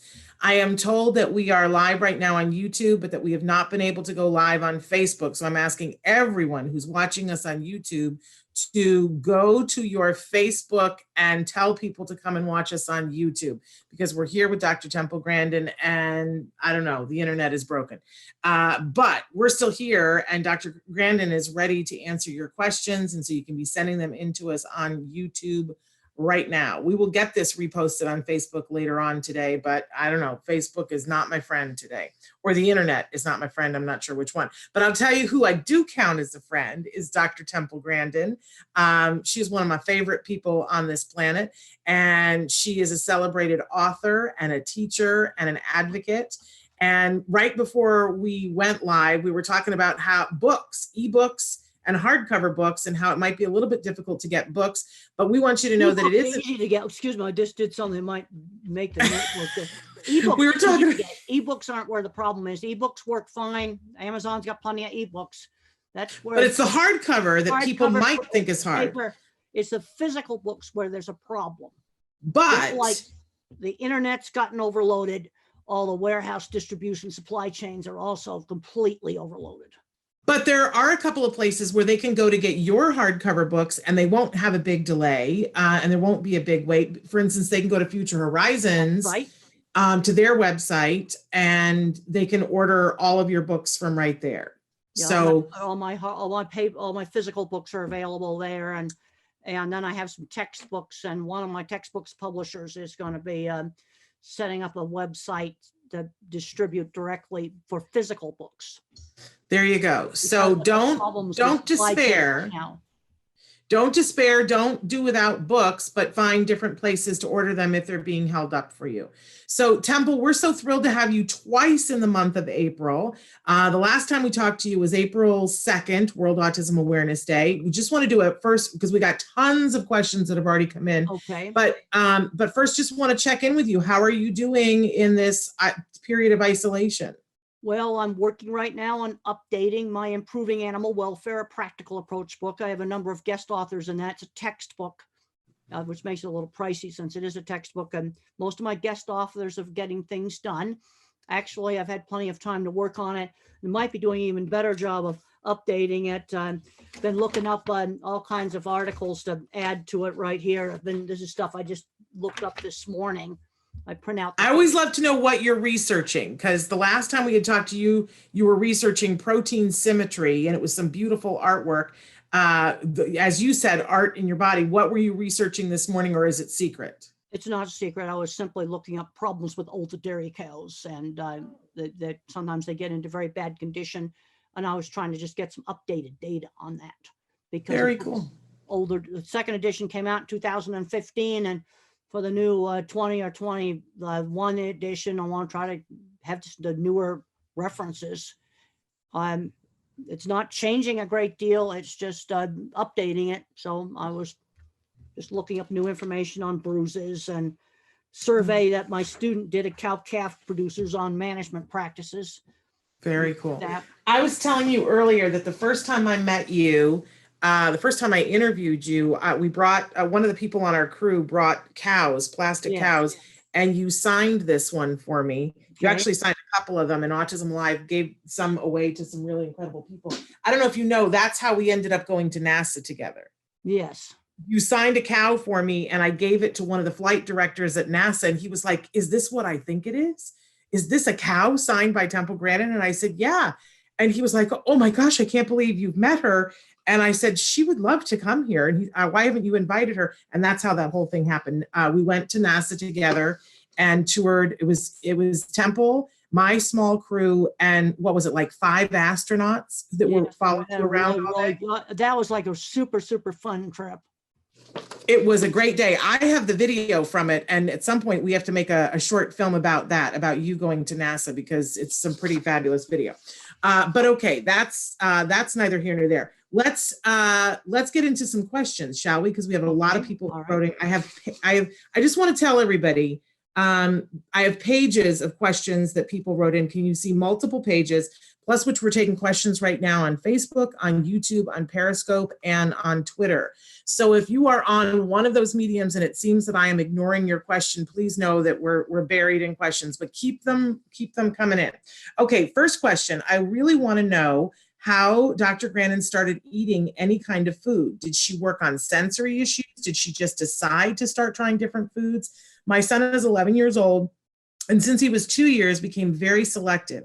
He says that he will eat once. He says he will eat once he went to secondary school, but he changes his mind and keep telling me that when he turns 20, he will eat then. He is a healthy boy, but really worries me that he doesn't want to eat like everybody else. So how did you, because you were selective for a while. Well, actually, I was a good eater. The reason why I was eating the yogurt and Jell-O in the movie is when I got in my 20s, I had terrible problems with anxiety, terrible colitis attacks. And then when I went on antidepressant medication, real low doses of it, the colitis attacks actually stopped because my nervous system wasn't in such a state of stress. But there were times where the colitis attacks were so bad that everything went through me, and that's why I ate yogurt and Jell-O. And then I would gradually wean off of that. And I actually hated yogurt. I had one doctor wanted me to drink buttermilk. That's like liquid vomit. I had to chug that stuff down. Ugh. And then I would wean back gradually onto regular food, some saltine crackers. And then I'll go and do a talk, and there in the green room's a whole bunch of little Jell-O things. I just hate Jell-O. It was something I had to do because of colitis. But let's just talk about kids that are picky eaters. One way to help to get them into it is trying new things, is let them get involved with food preparation, where they can play with the food out in the kitchen. We don't play with food at the dining room table. Want to have manners there, but in the kitchen we can play with food and explore it. Sometimes that's helpful. And one of my big concerns, if a kid just eats just 2 really restricted things, is the old vitamin deficiency diseases. I was just looking at one of my autism newsletters, and there was some kids that got scurvy. That's vitamin C deficiency because of being on a very, very restricted diet, and they weren't taking any vitamins. No, get food preparation. Just get them involved in that. And they get to play with it, and then they might want to taste it, and that's a simple thing to do. Food is a very sensory experience. I love that idea. Another question. Good morning, Dr. Grandin. I have a 10-year-old son diagnosed at 5 years old, went from verbal to nonverbal. We started ABA therapy at 5 years, and he has a lot of words now dominated by a strong mouth stimulation, echoing, scripting almost 95% of the day. Because of his scripting behavior, the school hold him at ASD 1. He knows his alphabet, his numbers, some sight words. He can read short phrases, well potty trained since 2 years, very independent. I'm trying all I know. Please help me. Any strategies that can help us decrease the echoing? Well, there's 3 ways basically the brain's be messed up on speech. When I was a little kid, the grown-ups talked fast. I thought grown-ups had a foreign language. That's why that was grown-up talk. And I have some auditory processing. And one thing my speech teacher did with me, she'd hold up a cup, or maybe she'd hold up a pen, and she'd say pen, and then she'd say penna, where she'd enunciate it, and she'd switch back and forth. And then I had problems with getting speech out. I personally was never echolalic, where I might recite a movie script out. But there been some success with echolalic kids. If you can take the movie script that they don't know what it means, they yak out a movie script. Why a movie script? Because when they watch that on the television, it's always said the same way. Like if I said dog, that's a Harvard accent. Dog, that's some other accent. See, it sounds like a different word, but that TV always says it exactly the same way. So that's why they'll script a commercial or a movie that they can play over and over again. But sometimes you can work some of the words from that movie into the real world. They'll start to learn that language is real. Also, a lot of kids have a lot of sensory issues. And kids that don't get functional language often live in a sensory disordered world. Now, there's 2 books I'd really recommend that people read, where they have a kid that does not get really good functional language. And one is Tito Mukapadahe, How Can I Talk If My Lips Don't Move? It's available online as an ebook. Okay, ebook distribution is no problem. You can get ebooks, audiobooks. That's just fine. It's physical books where there's problems. But this book, Tito Mukapadahe, he has a lot of movements he can't control, looks really severe, but he's basically got a locked-in syndrome. There's a good brain in there, and he can type independently. I have seen him. And he talks about a sensory disordered world. His mom always took him out there, but you read that book, you're really going to get some insight into what maybe your child might be experiencing. I don't want to use the word might. Another really good book is the sequel to The Reason I Jump. I can never remember the exact title because it's something like fall down 5 times, get up 9 times, but it's the sequel. And he describes things like not being able to control his movements. He was sort of like a broken robot. And these books will give you insight. These people that type completely independently, the sequel to The Reason I Jump. And that's all of this, they're available in electronic. And then, of course, I always like to promote my own book, The Way I See It, which has just come out in a new edition, available electronically from Amazon, physical book from Future Horizons. Wonderful. So the sequel is fall down 7 times, get up 8. I can remember the 78, but I want to know, how long did it take you before you could say Tito? I can't even pronounce his last name. How long did it take you to learn that, Temple? Well, that took a little while. And don't ask me how to spell it. Okay. And we the won't hold title you of his book is How Can I Talk If My Lips Don't Move? But if you're working with, I'm not talking about 3-year-olds here. I don't recommend these books for people with 3-year-olds. But you got an older kid, doesn't have functional language. I think these books are must reads because they're going to give you tremendous insight into what's going on. Wonderful. Somebody wants to know, my 13-year-old son seems to avoid speaking about autism-related conversations. At one point, I felt he was depressed. Suggestions? Well, the thing is, things interesting on how you view autism. You go out to Silicon Valley, to big tech companies that bring you the technology we're using, and they avoid the label. They don't want to be labeled, with a disability. And then I see other kids where autism becomes their entire identity. I don't think that's good either. Maybe something more in the middle might be better. For me, autism is an important part of who I am, but being a scientist and a problem solver right now, I work on a lot of different things trying to solve problems. That's that comes first for me. I think I just talked to a really interesting person. I have to keep some confidentiality. This is a person who works for a major important technological stuff, had an IQ off the charts in everything, never got labeled with autism, but then she had a high IQ. She said, well, I could go places. Well, she was waiting on tables one day.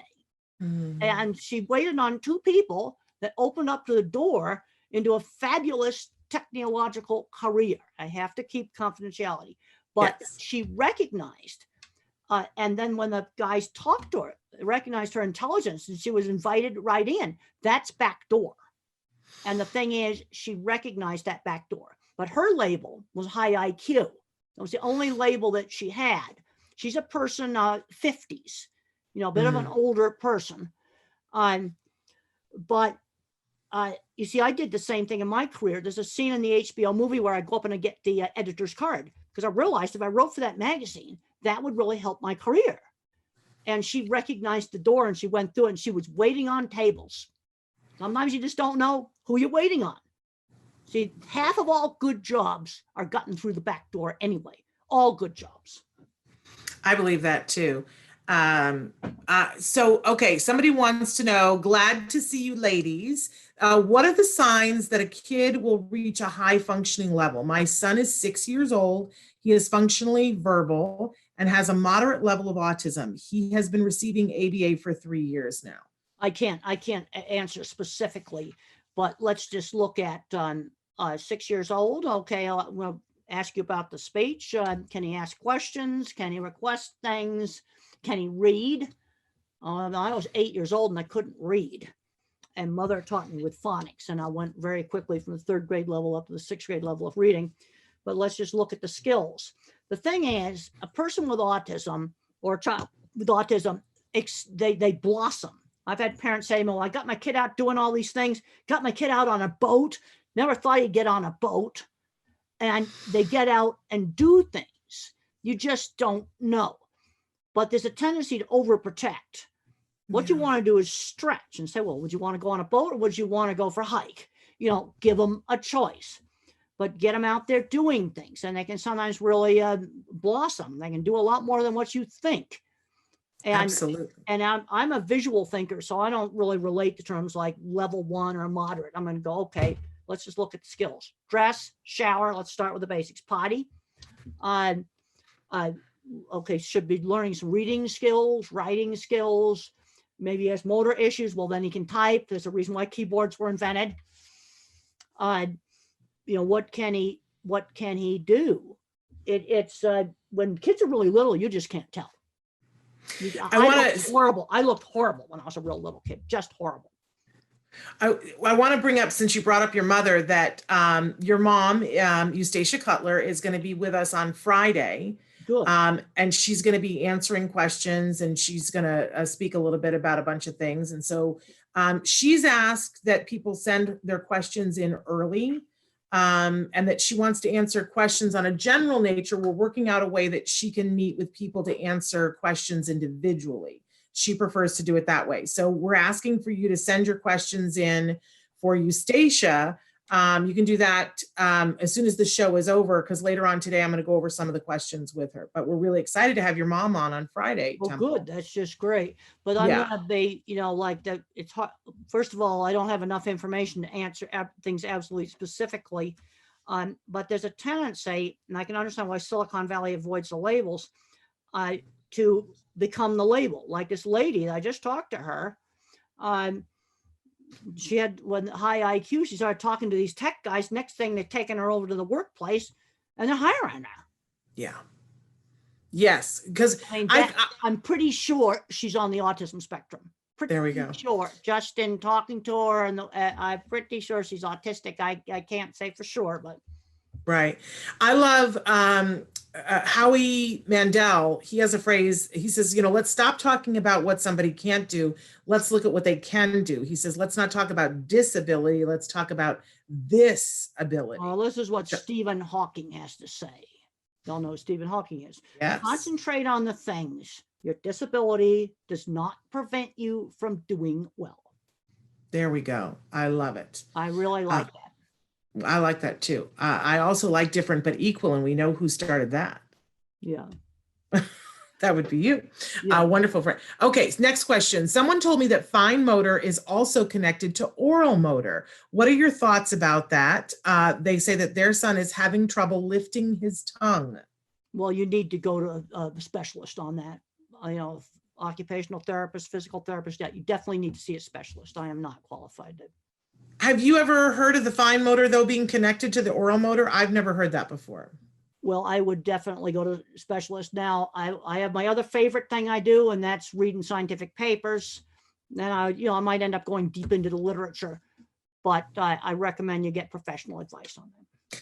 M says, this is interesting. I'm autistic and you talk about it well. Michelle wants to say hi to you. Oh, thank you. Devin says, I'm also autistic with Asperger's syndrome. When I was in hospital, my mother said that I have Asperger's to the nurses and they did not know a bit about it, which is fascinating. Okay. Next question. My son is 4, and so it's so hard to get him to focus on anything besides his routine play. Any suggestions at all for a 4-year-old who always wants to play the same thing, Temple? Well, when I was maybe 5 or so, or 6 years old, I would just draw the same horse head over again. And mother would suggest, well, let's draw the rest of the horse's body. Now, I need to, before I can actually give you any specific advice, I need to know what he does over and over again. Because what you want to try to do is take whatever he does. Let's say it's lining up blocks. Let's just say it's that. Well, then let's turn it into a turn-taking game where we're going to take turns lining up the block. I do a block, you do a block. Let's just start out something very simple like that to try to broaden it into a turn-taking game. And when I was that age, there was a lot of emphasis on turn-taking games done with board games, a little bit older card games. You've got to learn to wait your turn. Okay, let's say he's spinning a wheel on a toy car. Well, then we're going to share the car and take turns with it. And then hand the car back and forth. We'll take turns spinning the wheel. Then I want to broaden it out into driving the car around. And we're going to go to different places in the living room, like the bookcase or the chair leg. There's something like that. Just very simple things like that, broaden it. Wonderful. This is a tough one. My 10-year-old nonverbal grandson started hitting himself very hard in his face, leaving bruises, hiding under a blanket, even when going out, and being very disconnected. Doctor said it's puberty. What's your thought? It's heartbreaking. Well, you better get some professional advice on that. The other thing you've got to look at is exactly when did the behavior start? Okay, this is a basic principle in animal behavior. I don't care if it's dog behavior, horse behavior, you got some kind of a problem. People tend to overgeneralize. I want to know exactly when that started. Puberty comes on somewhat gradually. Maybe there was a traumatic event, something like that, a death in the family. I don't know. But I've got to figure out what the behavior might be related to something.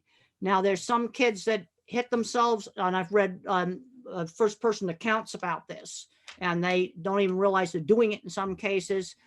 Sometimes occupational therapy, sensory stuff can help on this. But there's a big mistake in animal behavior and human behavior to overgeneralize. And people say, oh, my horse just goes berserk. Well, after questioning the person, I found out there was one specific place where a horse went berserk. And when he was tied up in the cross ties, because he'd had an accident in the cross ties. So then we stopped using cross ties. So I'm going to ask you, when does this behavior occur? Yeah. It isn't something, you're going to you need to do something about this. This is serious.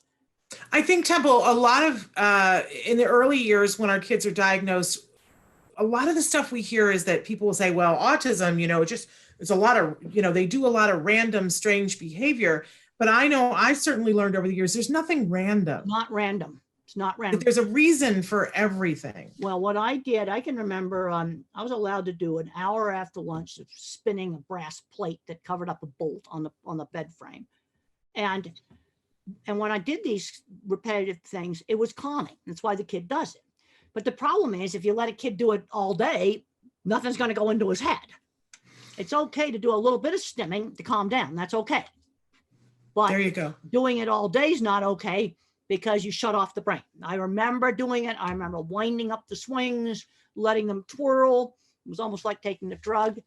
And so a little bit of just non-hurtful repetitive behavior like spinning something is fine. But then she'd get me out and we were expected to sit down and have meals together, do games where we take turns, have table manners. If I put my finger in my drink, mother would say, use the spoon to stir it, just manners stuff. What was it that you loved about spinning the plate? What was it that made you feel better? I loved watching it because when I spun something, I'd spin it with different amounts of force. And then I could watch, well, how long would it spin? How would it wobble as it stopped spinning? And tiny little details of how it behaved. Which is really being scientific. Yeah, I can remember dribbling sand through my hands and I would just study each little grain, like looking at it under a microscope. And one thing I loved doing as a child was doing sand castles where you dribble sand through your hands. I really liked doing that. And it's okay to do some of that stuff.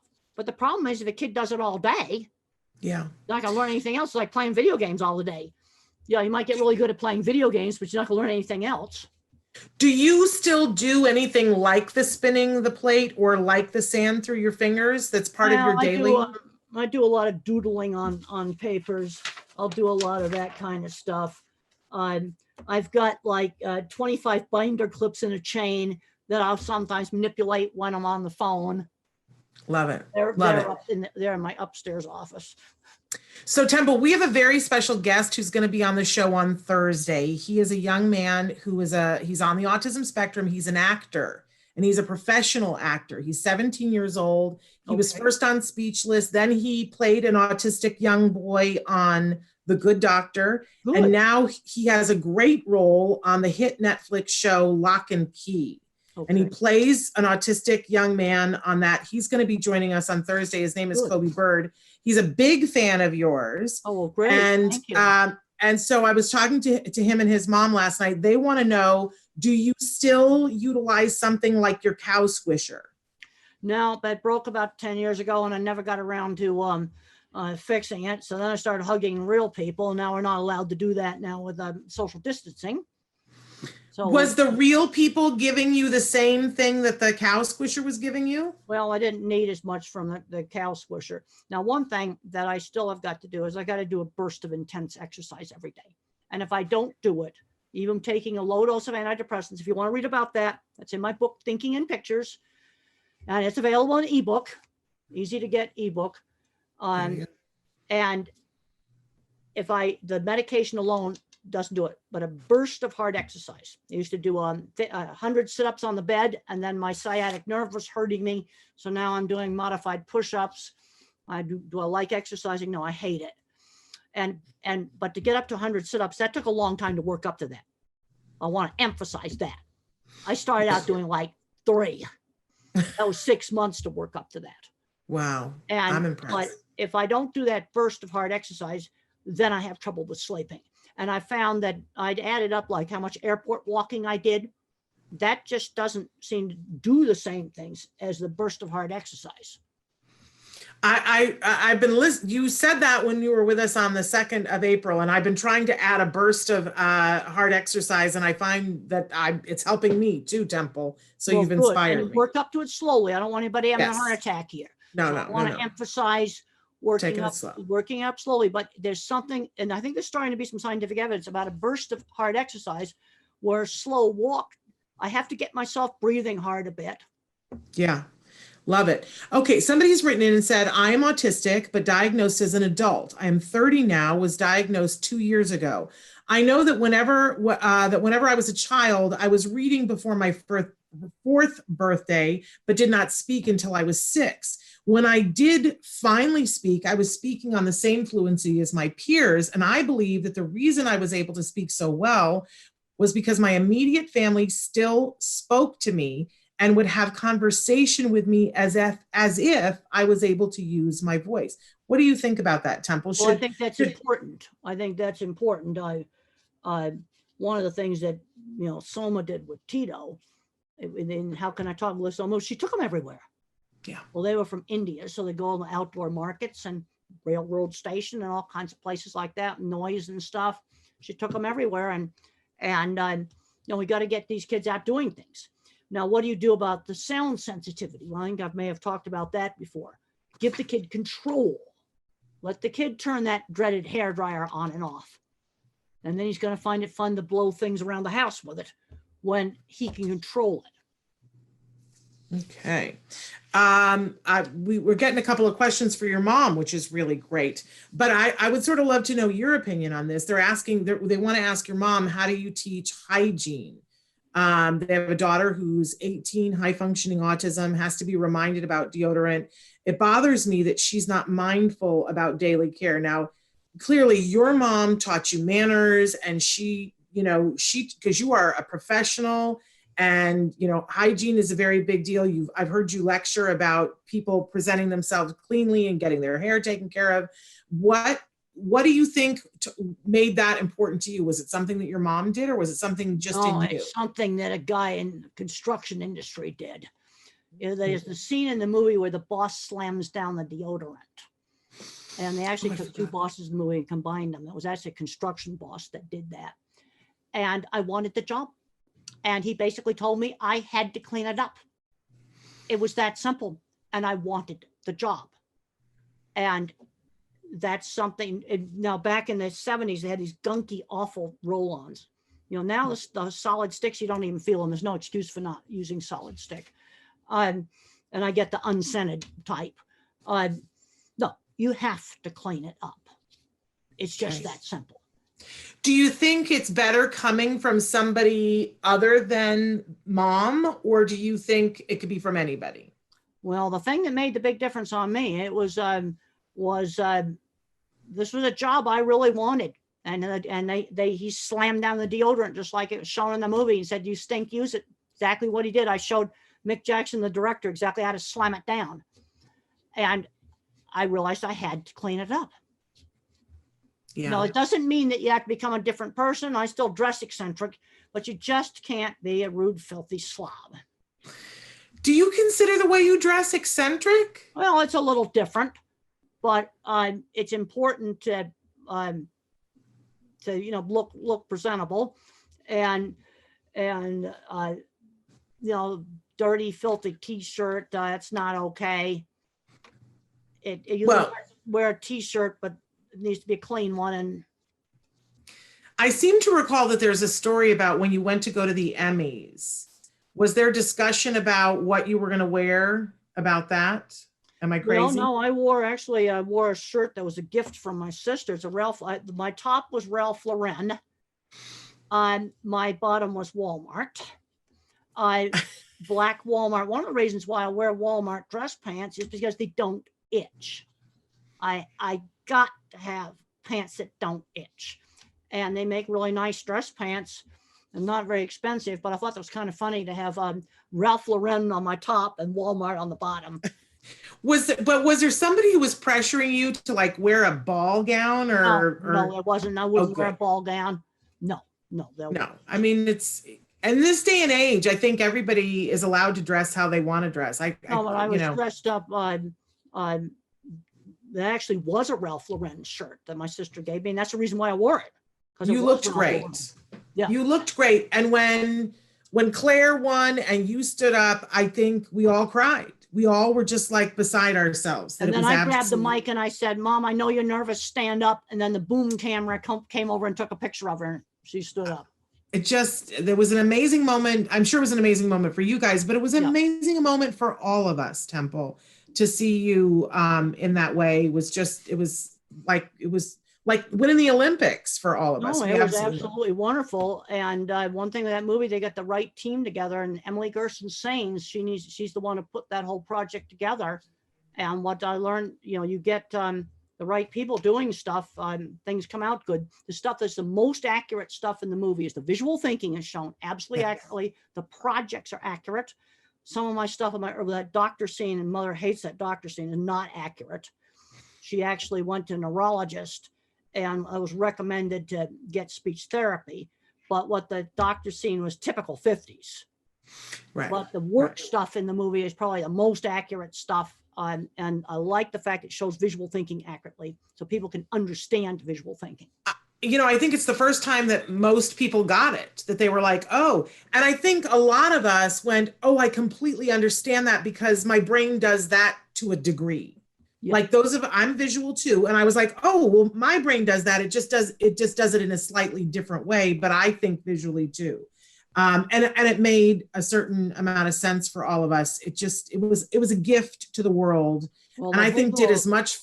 See, Mick Jackson, the director, was a visual thinker, but because I have another big concern in education is with all the algebra requirements, we're screening out visual thinkers. We got a gigantic shortage of high-end skilled trades today. These are essential. These jobs are never going to go away. Somebody's got to fix the heating and air conditioning, do plumbing, electrical, fix cars, build things with steel. That stuff's not going to go away. Okay, we got another question. My daughter is 11 and just diagnosed. It took a long time for professionals to believe us. Why do girls get diagnosed later?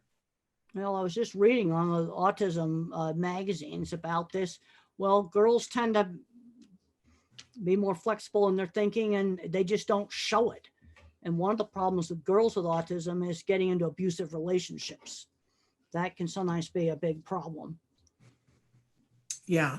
Any advice for how a parent might deal with that? Well, I have a book. I'm a shameless book promoter, but I did a book. No, please. We love your books. I did a book with Sean Barron, and he and I kind of have two different kind of takes on some of the dating stuff. And it's called The Unwritten Social Rules from Future Horizons.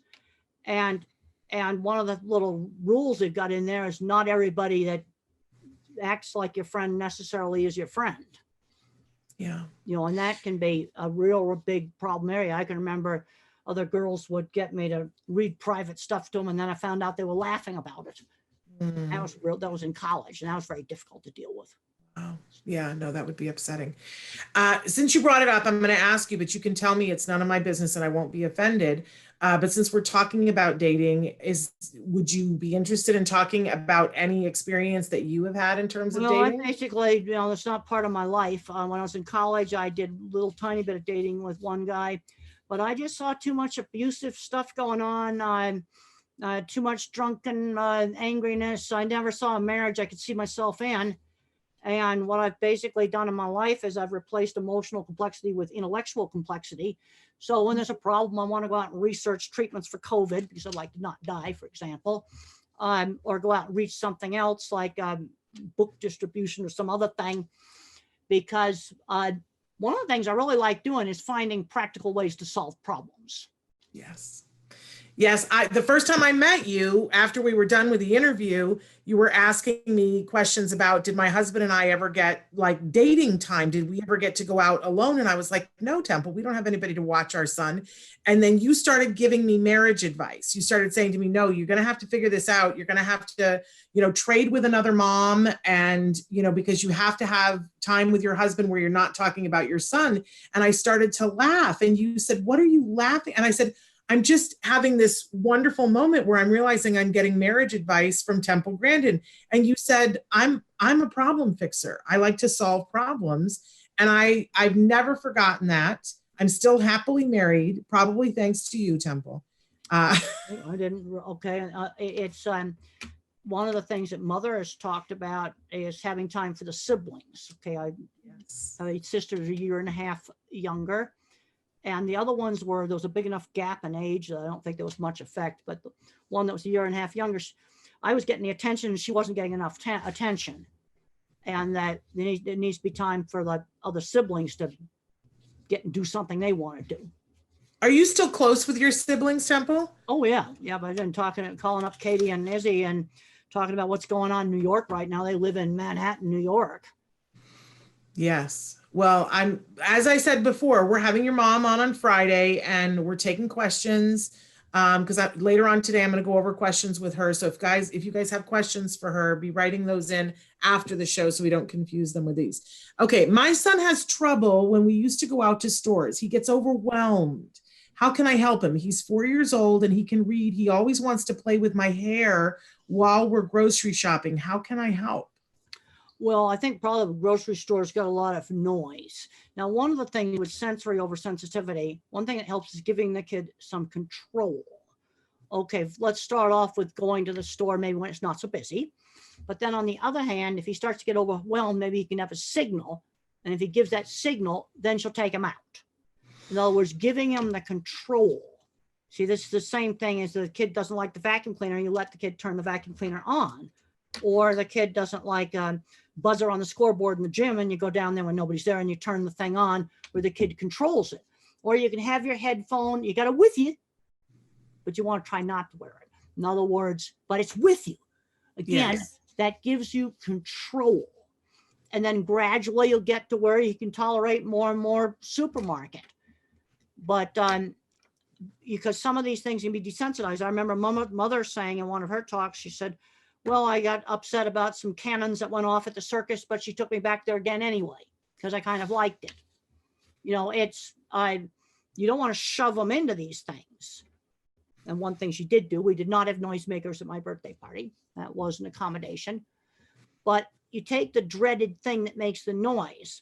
And if there's a situation where the kid can control that thing, because what it is, it's an excessive startle response. You know, like I'll be in the airport and somebody opens one of the doors wrong and it makes that horrible noise. I flinch now, but I tolerate it.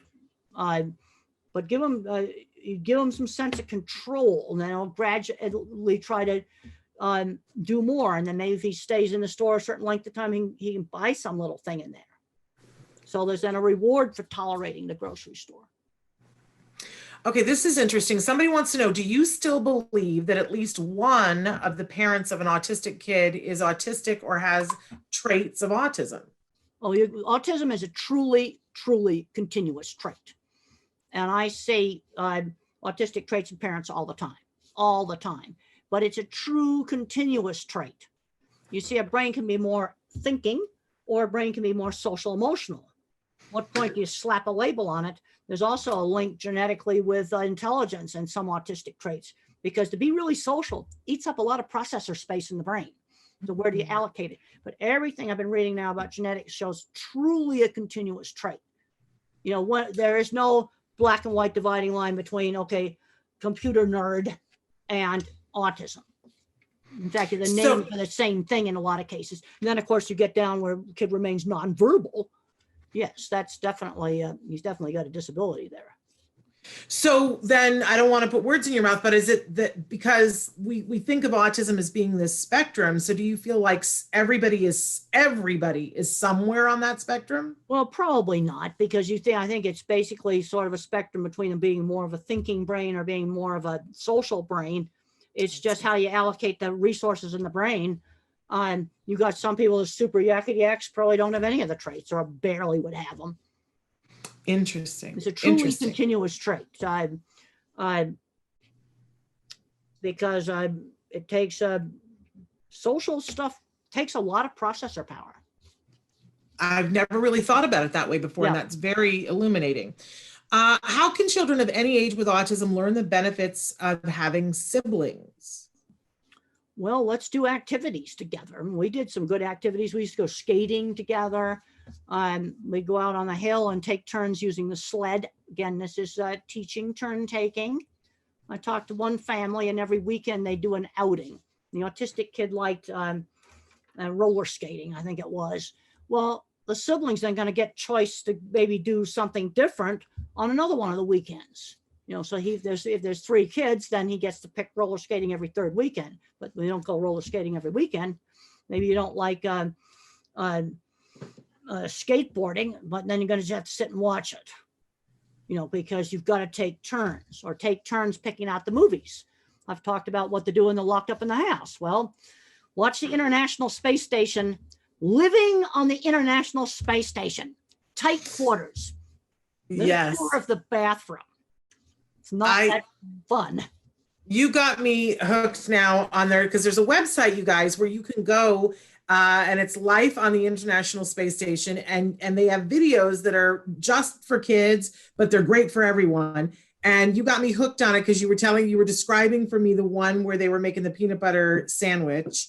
But they have all these different videos that you can watch. And then they have lesson plans that go with it too. But I like this idea that you had when we spoke to you last about it, this being in close quarters. It's just like being on the space station, and that they have to make parts of their day where they do different things. Like you emphasize that they have to have part of the day where they get to be alone. So you have to be alone, and they have a very big exercise requirement, like about 2 hours a day of exercise, so they don't, it's really bad for their health being weightless all the time.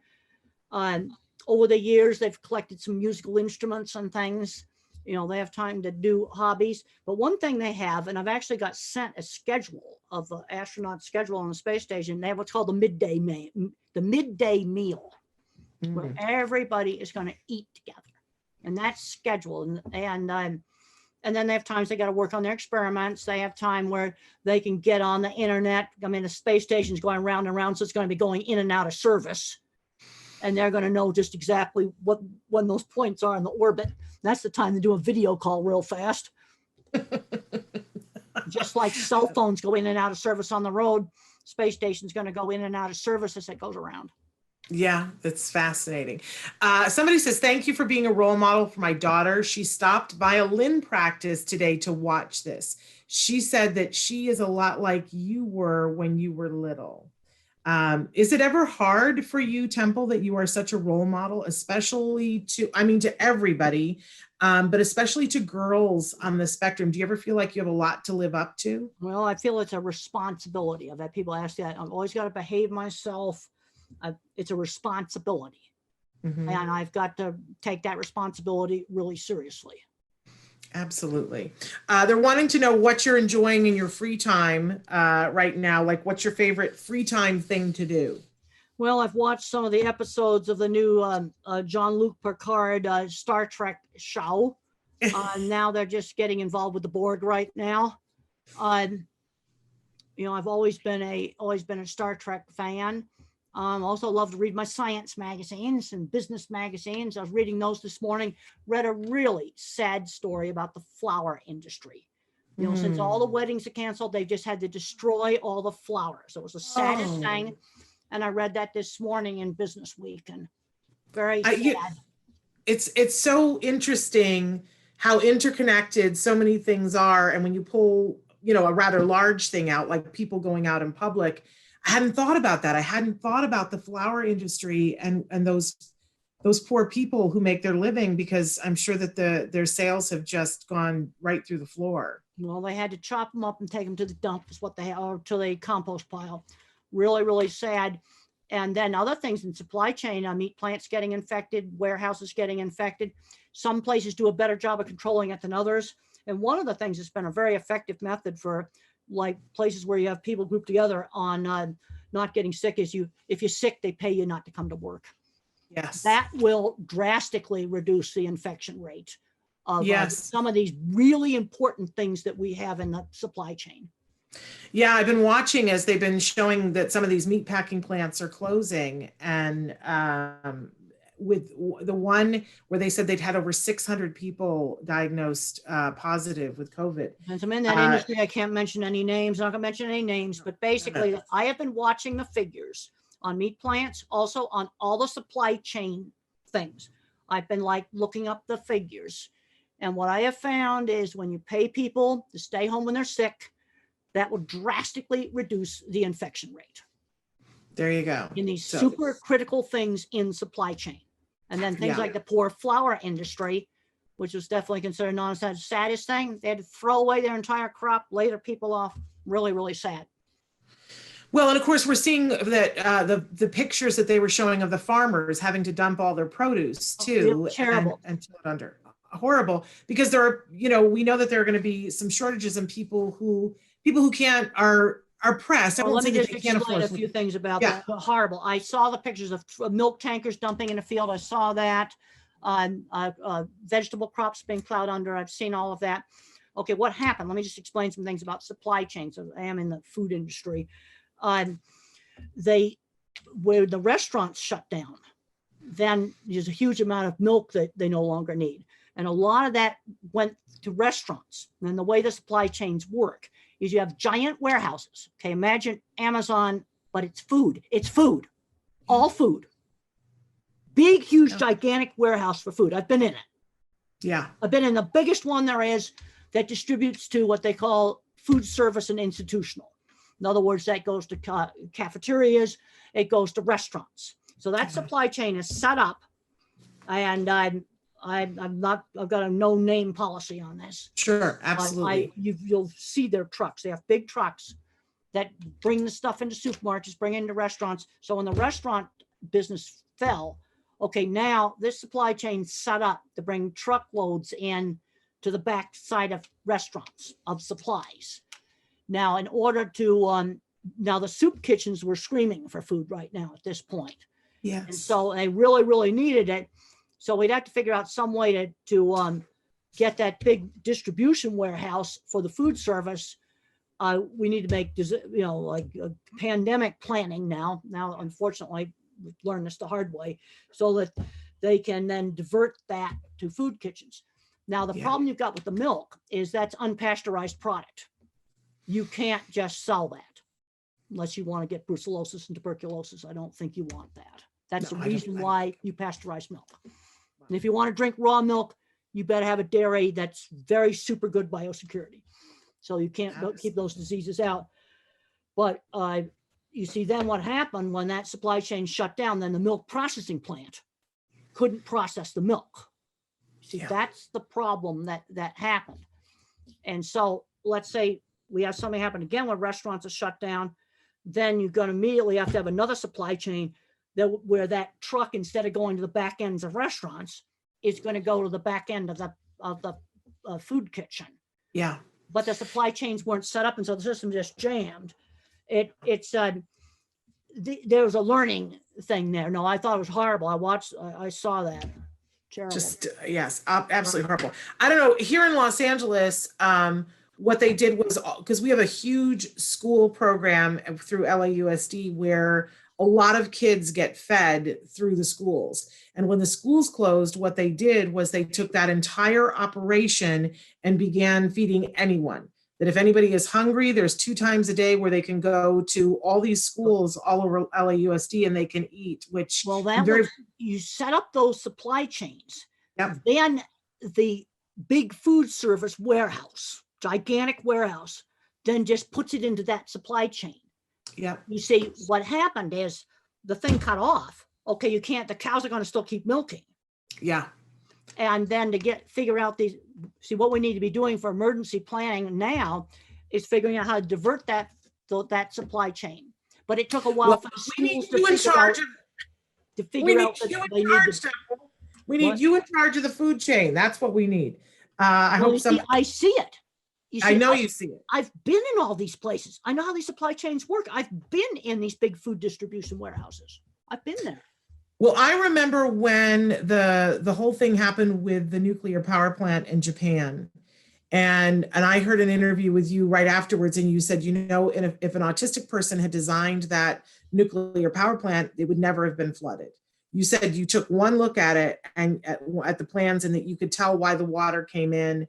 And I remember thinking, why don't we should have somebody who has the way that you think on every single team so that we can see around. Well, that's why you need the different kinds of minds. You see, what I've learned about the mathematical mind, they calculate risk. They didn't see the water filling up the basement and drowning the electric pump that cools it. And when I was young, I used to say they were stupid. It's not stupidity. The mathematical mind just doesn't see the water filling up the basement. I see the water flooding the site, the doors bust open, because they're not going to be able to withstand that water pressure. And 2 seconds later, the basement's flooded and the equipment's drowned, and the generators that run it are drowned. Yes. Well, that's why you're right. That's why we need all the different kinds of minds. And now I'm going to ask you to tell us about your book, The Autistic Brain. Do you have that one sitting there? No, I actually don't have that one sitting there, but I could probably run and grab it real quick. Want me to do that? No. Okay. We'd rather have you. Okay. Let's just talk about the book because they can get it right now from Future Horizons. But what will they find in that book?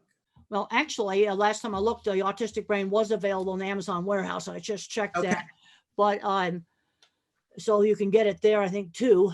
Ebooks, all your ebooks, they're all at Amazon. Audiobooks, there's no problem with ebook and audiobook supply chain. It's only physical books. But the main thing I talk about in the Autistic Brain is the different kinds of thinking. I'm a visual thinker. That was shown in the HBO movie, what's called an object visualizer, if you want the science term, object visualizer. And then another kind of thinker is what's called the visual spatial. This is your mathematical mind. This is your pattern thinker. This is going to be your computer programmer, your more traditional kind of engineer. Then you have the word thinkers. Now, when I was young, I thought everybody was a visual thinker like me. Mm-hmm. Well, I've learned that that's definitely not the case. Now, the things that visual thinkers are good at are art, design, but also high-end skilled trades. When I look back at the projects I did with some of the very large meat companies, I'm going to estimate that 20%, the welders, the designers I worked with were either dyslexic, autistic, or ADHD. I know 2 people that I'm almost positive are autistic, own large metal fabrication companies. Now they're retiring. They're not getting replaced. We're losing skills. We don't make elevators anymore. Check out the new hotels. Well, now the hotels are getting repurposed, to quarantine people in. But when you look at who designs different stuff in a large food factory, any food factory, you have a part of it that I'll call the clever engineering department. That's the super clever packaging machine. All the conveyorized systems. And then you have the more mathematical parts like boilers and refrigeration. Every plant I worked for every major meat company. The visual thinkers like me, that often weren't very good students at school, made the real clever equipment. Mm-hmm. And that's a skill we're losing. Yeah. Okay, we were talking about warehouses. There's a lot of conveyors and stuff in warehouses, and it comes from Germany because they've kept skilled trades. Some of our top what I call the really specialized equipment in the food industry is coming out of Europe now. It used to all come out of here. And I think it goes back to schools taking out the skilled trades and the hands-on activities 20 years ago. We're paying for that now. And this is something that until COVID got on the scene, I really talked about this because we need our visual thinkers. And I just talked to a mom of a kid. Her boy had F's, horrible student. But she was a robotics coach and he could never pass algebra, but she managed to get him into an auto repair shop and learn he's fixing trains now. Yeah. Okay, that's another back door. But we need these visual thinkers, and they're getting screened out of the educational system. I am very concerned. And in my book, The Autistic Brain, I give you the science for that. And since that book's been published, there's a whole lot more science on the difference between the object visualizer, if you want to look this up on Google Scholar, and the visual spatial. Those are the scientific words when I talk about the visual thinker and the math thinker. Wonderful. That's the main thing in that book. And we need our visual thinkers because things like this horrible thing like dumping the milk, well, this is the sort of thing visual thinkers can help you solve that because I actually see the supply chain. Yeah. Okay, the milk processing plant tanks are full, so they turn away to deliveries. Then they have to dump them. Okay, so you've got to get the whole supply chain working. Then the schools, it took the schools a while to figure out they could be feeding centers. Now we know that. Now we can take those same trucks and instead of delivering to restaurants, they can deliver to schools. Yeah, we can just reverse that supply chain. But the problem is a very high volume supply chain, and if you don't make the plans up front, we need to be solving this problem. Hey, have you ever been to my son does competitive robotics. Have you ever been to one of those robotics tournaments where the robots? I've seen them on TV. And oh, sometime I got to get you to come with me to one of them. He was supposed to, his robot had, his team's robot had won, and they were supposed to go to the championship in Houston, but that was supposed to happen last week and it all got canceled. But sometime I'm going to tell you where they are so that you can go to one with us. It's so much fun. Well, but Temple, robotics is the kind of things that can get that kid. See, when you look at the robotics, there's two parts of the robot. There's the mechanical engineering part, that's the visual thinking part. Exactly. And there's the programming, which is the more mathematical part. I'd work on the mechanical part of the robot. Exactly, which is what my son does. Temple, I'm realizing we're past the hour mark. Now we are going to continue on with the show, and you're welcome to stay with us if you want to stay. There are more questions. I can stay for another 10 minutes, and then I'm going to have to go. Okay, great. So another question here. My son does not speak and was diagnosed with autism when he was 1.8 years. He's now 5.5 years. What can we do to make him speak? We feel that he understands, takes us to what he wants, points finger, murmurs some voices, kind words, but doesn't speak. What can be done? Please doesn't advise. Speak at all. At all. Okay. Well, there's kids that can't speak. He's got to have a way to communication.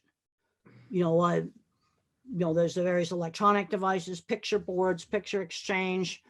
Some people are using sign language, but we got to give them a way to communicate. And then if a kid has any speech at all, you always want to encourage them to use his words. Let's say he wants a juice.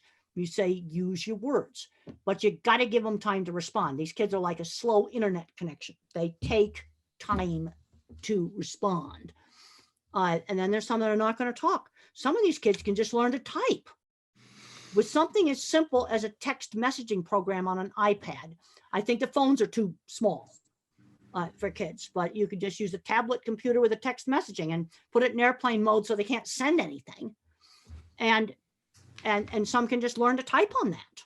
Absolutely. And that's what Carly, there's another book written by a nonverbal named Carly's Voice. It's another book, Carly's Voice. Carly Fleischman, yes. Carly Fleischman. And she just learned, she types very slowly, but she types independently. That a text messaging program, that's something that costs nothing. But I would recommend a larger device than a phone. Yeah, Carly, for those of you who don't know, Carly, when she was very young, they didn't think she even understood the alphabet. She didn't understand the concept of one as far as they were concerned.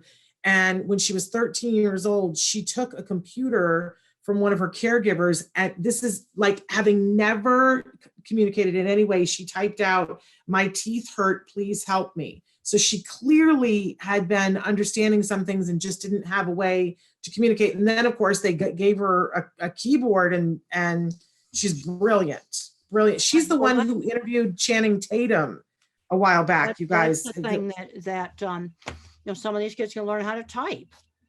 And same thing with Tito. Now, he types very fast, and then he gets up and he runs around and flaps, and then he has to rest a little bit because it takes both Carly and Tito talk about tremendous effort is required to concentrate to do their typing.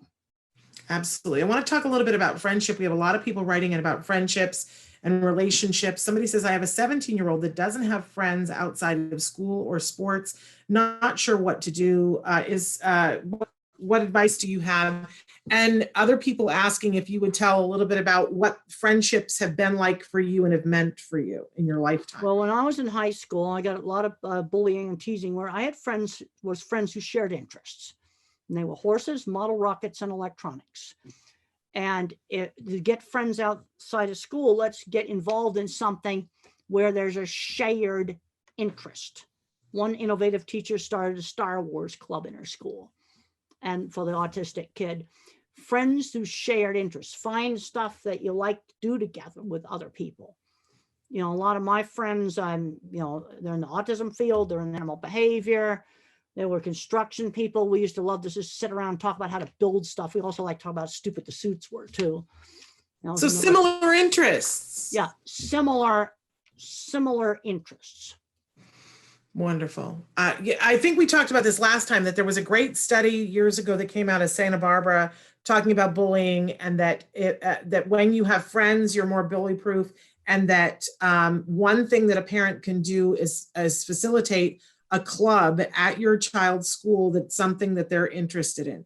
So if they're interested in a particular video game, that make a club about that. And or if they're, and that then they make friends.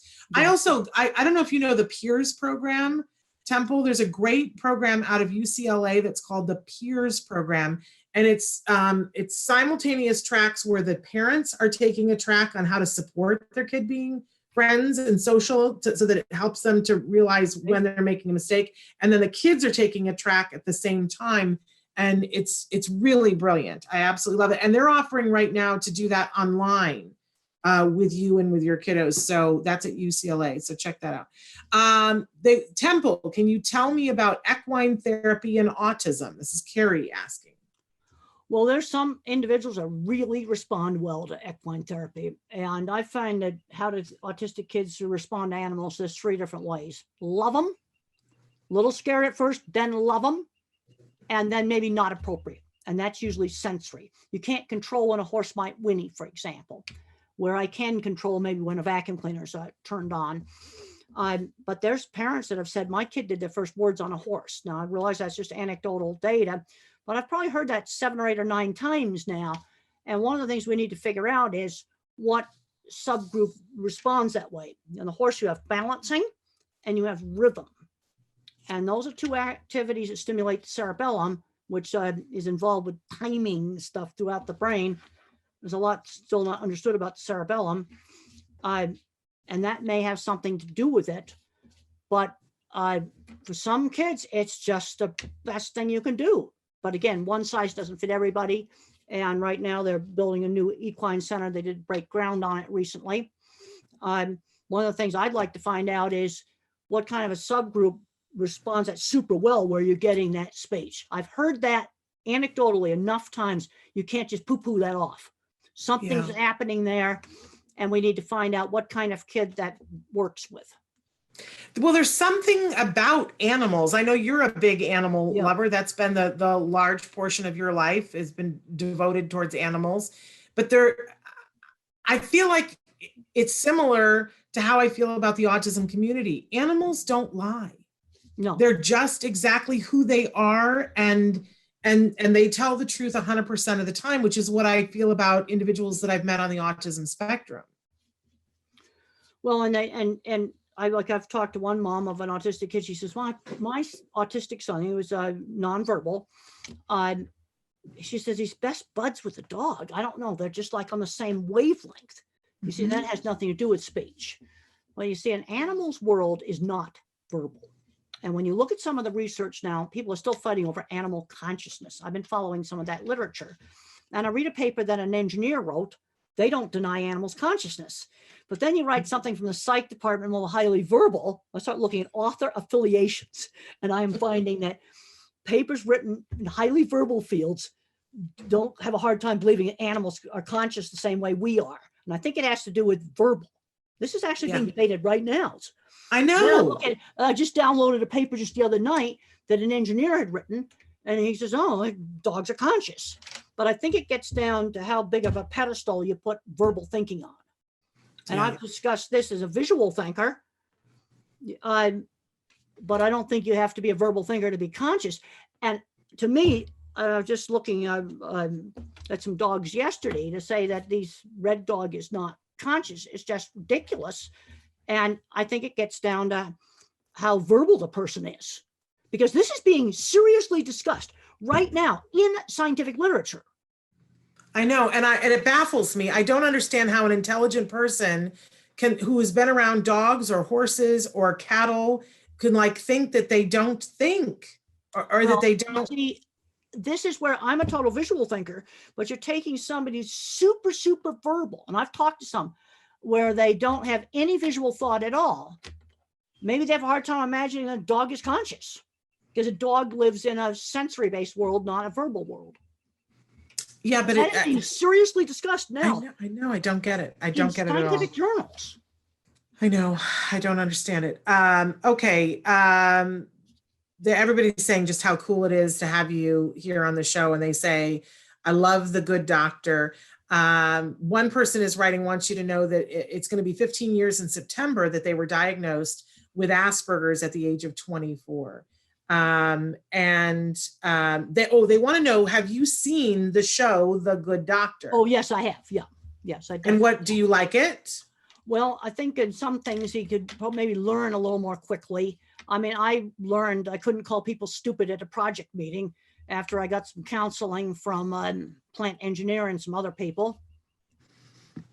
Yeah.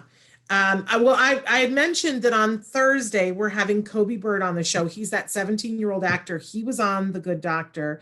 And he's now on a show on Netflix. It's a hit show called Lock and Key.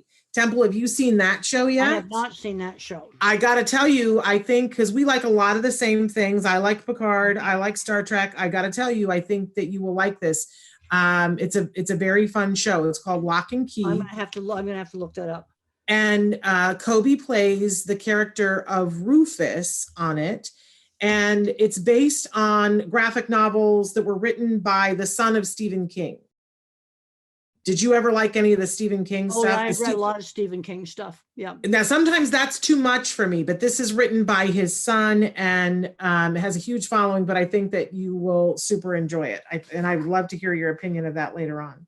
Well, I'll have to look the show up. And okay, you have another question there, quick? Okay, what are your thoughts on authentic, and this goes right along with it, authentic representation in entertainment? So when you see someone on in a show, let's say on Picard, and they're playing somebody who's deaf, do you feel like that should be first considered someone who is actually deaf playing that role? And when you see characters on screen playing autism, like for instance, Dustin Hoffman in Rayman, he played a character and he was acting. He was playing somebody who was on the spectrum. When Claire Danes played you, she was not an autistic actor. How do you feel about people who are on the spectrum playing people who are on the spectrum? Well, I'd like to see people on the spectrum play in shows, but I'm not gonna. I'm more in the middle of the road on a lot of these issues. And Claire Danes, I thought she did a great job. She like channeled me. She became me. And I've actually counseled Dustin Hoffman. He looked at Joe Sullivan to see what autism looks like, and I talked to him about the sensory issues and the anxiety issues. And I remember I said, Dustin, imagine how anxious you were when you went to your first big audition. Now just imagine if you had those kind of nerves all the time for no reason. This was stuff that I told him. And yes, I'd like to see people that have a specific diagnosis or whatever, be in these shows. But on the other hand, I'm not going to say never do a Claire Danes or a Dustin Hoffman. I'm going to be more middle of the road.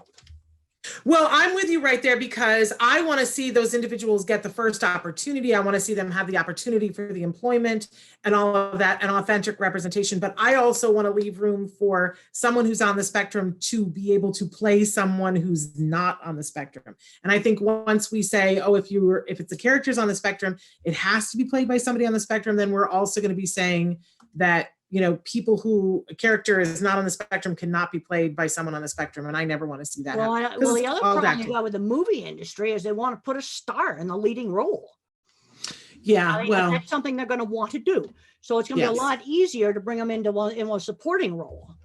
Yes, the movie industry wants to put a star in the leading roles. Now, there's some situations where they put a non-star in, but no, I'm going to be more flexible. I sort of like the same thing we talk about, being in a regular classroom or a special school. I want to see kids as much as possible in a regular classroom. I will tell you something I don't want to see. I don't want to see a 12-year-old fully verbal that ought to be maybe in a gifted program in a class with people that don't talk and have problems dressing. Yeah, that's not okay because that kid's not going to go anywhere. But I want to do inclusion just as much as we practically can do it. Yes. But then I don't want something, I visualize things I don't want. He's sitting in the back of the regular classroom just doing stems and not learning anything. That's no right. But you see, I see specific examples of scenarios that I would consider not acceptable. Yeah. Well, Temple, I've kept you way longer than I said that I was going to keep you. And I know that you've got other things to do today, but can I just tell you how much we appreciate you and how much we adore you and how how much we really, how meaningful it is to get to spend this time with you. It's just so Well, it's been wonderful. really good to be here, and thank you so much.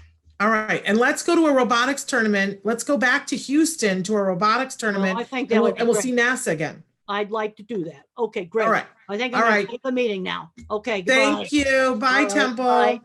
I'm going to stay here with you guys. Bye-bye, Okay, Temple. all right. Bye-bye. I'm going to stay here with you guys. And isn't she incredible? You guys can still be writing in questions for her mom. I got to go over a couple of things with you guys. And then we want to give a shout out to a really good friend of ours who had something really remarkable happen in the last couple of days. But I want to start by talking about the fact that tomorrow on the show, we have Dr. Doreen Grant-Pichet, and she will be answering your questions live. And so you can be writing those questions in during that show or during now, whatever you'd like to do. But then on Thursday, we're going to have Kobe Bird here, and he's the young actor that I've been telling you guys about. We first had Kobe on the show Autism Live when he was an actor, and he was doing a project with the Miracle Project.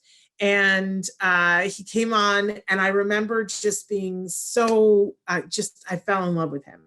And I hadn't met his wonderful mother yet, but I just thought that he was the cat's pajamas, you know what I'm saying?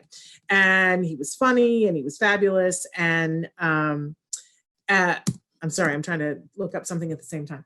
But then Kobe, we had him back on the show because he did something called, I think it's called Broadway Dreams.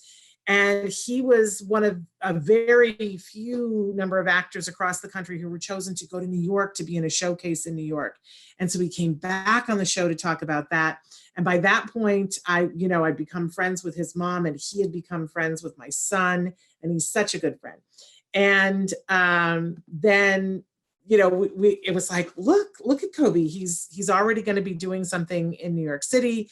And then it was like we snapped our fingers. I know it wasn't like this for him at all. It was a lot of hard work, but he had a role on Speechless. Then he was given a bigger role on The Good Doctor. And now he is this wonderful Rufus on Lock and Key. If you guys haven't seen Lock and Key, you need to go and watch it because there will be spoiler alerts. And I don't want to be spoiling it for anybody. So go and watch you some Lock and Key. Now, if you watch the show compulsively, you know that we did this series on card heroes, and we were talking to one of our card heroes, and we were asking, what do you do to de-stress? And she said, I watch Netflix. And I said, okay, I'm just curious, what are you watching on Netflix? She goes, oh, it's a show, Lock and Key. It's so good. And my head exploded, and I was like, no, isn't it the best thing? And did you know the Kobe Bird? And, he's been on Autism Live before. We love him. And that was why I was like, oh, we got to have Kobe on to talk about this. So we're going to talk about all of that and ever so much more with Kobe on Thursday. And then on Friday, it's Let's Talk Autism with Shannon and Nancy, and we're having Eustacia Cutler. So that is Temple Grandin's mom, and you can be asking questions of her, but I got to have the questions today because a little bit later on this afternoon, I'm going to be going over the questions with her, and we're only going to pick a handful of questions because we're working on something bigger for you. Yes, I said it. We're working on something bigger because she would like to answer all the questions you guys have. It's just that we can't do that in a very short period of time. So all those things, but we want to give a big shout out this morning to the fabulous Christina Adams. She has been a semi-regular on the show. In fact, we feature a segment with her that is called Autism and Beyond. And Christina came into my life first because I read her book. Her first book was called A Real Boy, and it was a real game changer for me. It spurred me to do a lot of what we did with our son. And I carried that book with me everywhere. I had to go buy several more copies of it because first I wanted to keep the war-torn copy that was given to me, by the way, by Logan Shepard's mother. Let's give a shout out to Logan as well. And if you haven't watched his newest video, you should go watch Logan Shepard's. But Logan's mom gave me her copy of A Real Boy, and it became my everything, right? I never went anywhere without it. And I had to buy several more copies because I kept giving them every time I would meet an autism mom. That would be my gift to her, right? Because that's what Crystal did for me. Well, then we started having Christina on the show, and having her talk, in one of the subjects that she's talked about a lot over the last few years is camel milk. She got very involved in camel milk for her son on the autism spectrum. And we kept saying, when are you going to write the book? When are you going to write the book? Finally, she wrote Camel Crazy, A Quest for Miracles in the Mysterious World of Camels.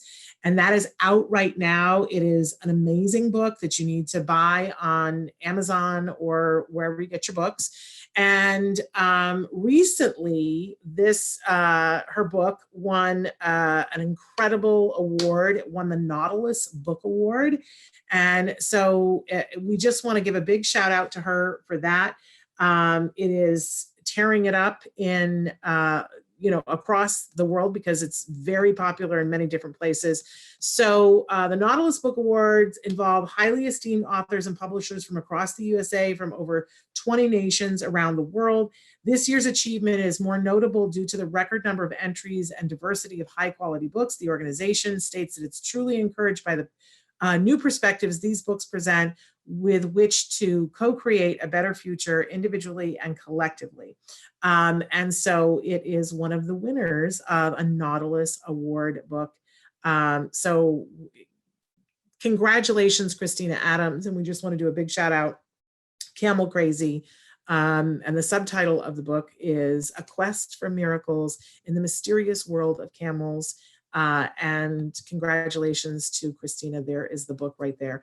I've always loved camels. I don't know what that's about, but from the early age, I just thought camels were really awesome. I know they spit, but how can you not love the face of this camel? How could you not? So definitely check out this book. It's a great read and we love Christina. And honestly, it's a really cool thing. Okay, I'm checking time because we're like close to out of time. Traven, what do you think? We were going to do the jargon at the end of the show. We've got 5 minutes. Should we go ahead and go for the jargon of the day? Because this is what we usually do at the start of the show, but we didn't want to have you have to wait through jargon, and Temple needed to go early. So, okay, let's go for it. So, we do something, jargon of the day, where we take on one phrase, one acronym, and we try to take on what it means. We give you the actual definition, then we give you a working definition after we make fun of the actual definition. So are you going to put it up on the screen for us here, Traven? So our term for today is functional pretend play. And I don't know, like the first time I heard that, I was like, functional pretend play. It sounds like you're trying to take play and make it boring, right? And you might see that there is the potential for that, right? But let's take a look at what our actual definition for functional pretend play is. Do you remember when we used to have toy stores? Because I'm going to talk about toy stores here in a second. I can't even talk anymore. I'm so excited. Functional pretend play. It's using lifelike objects in a purely functional, socially conventional way to imitate or act out common action sequences, right?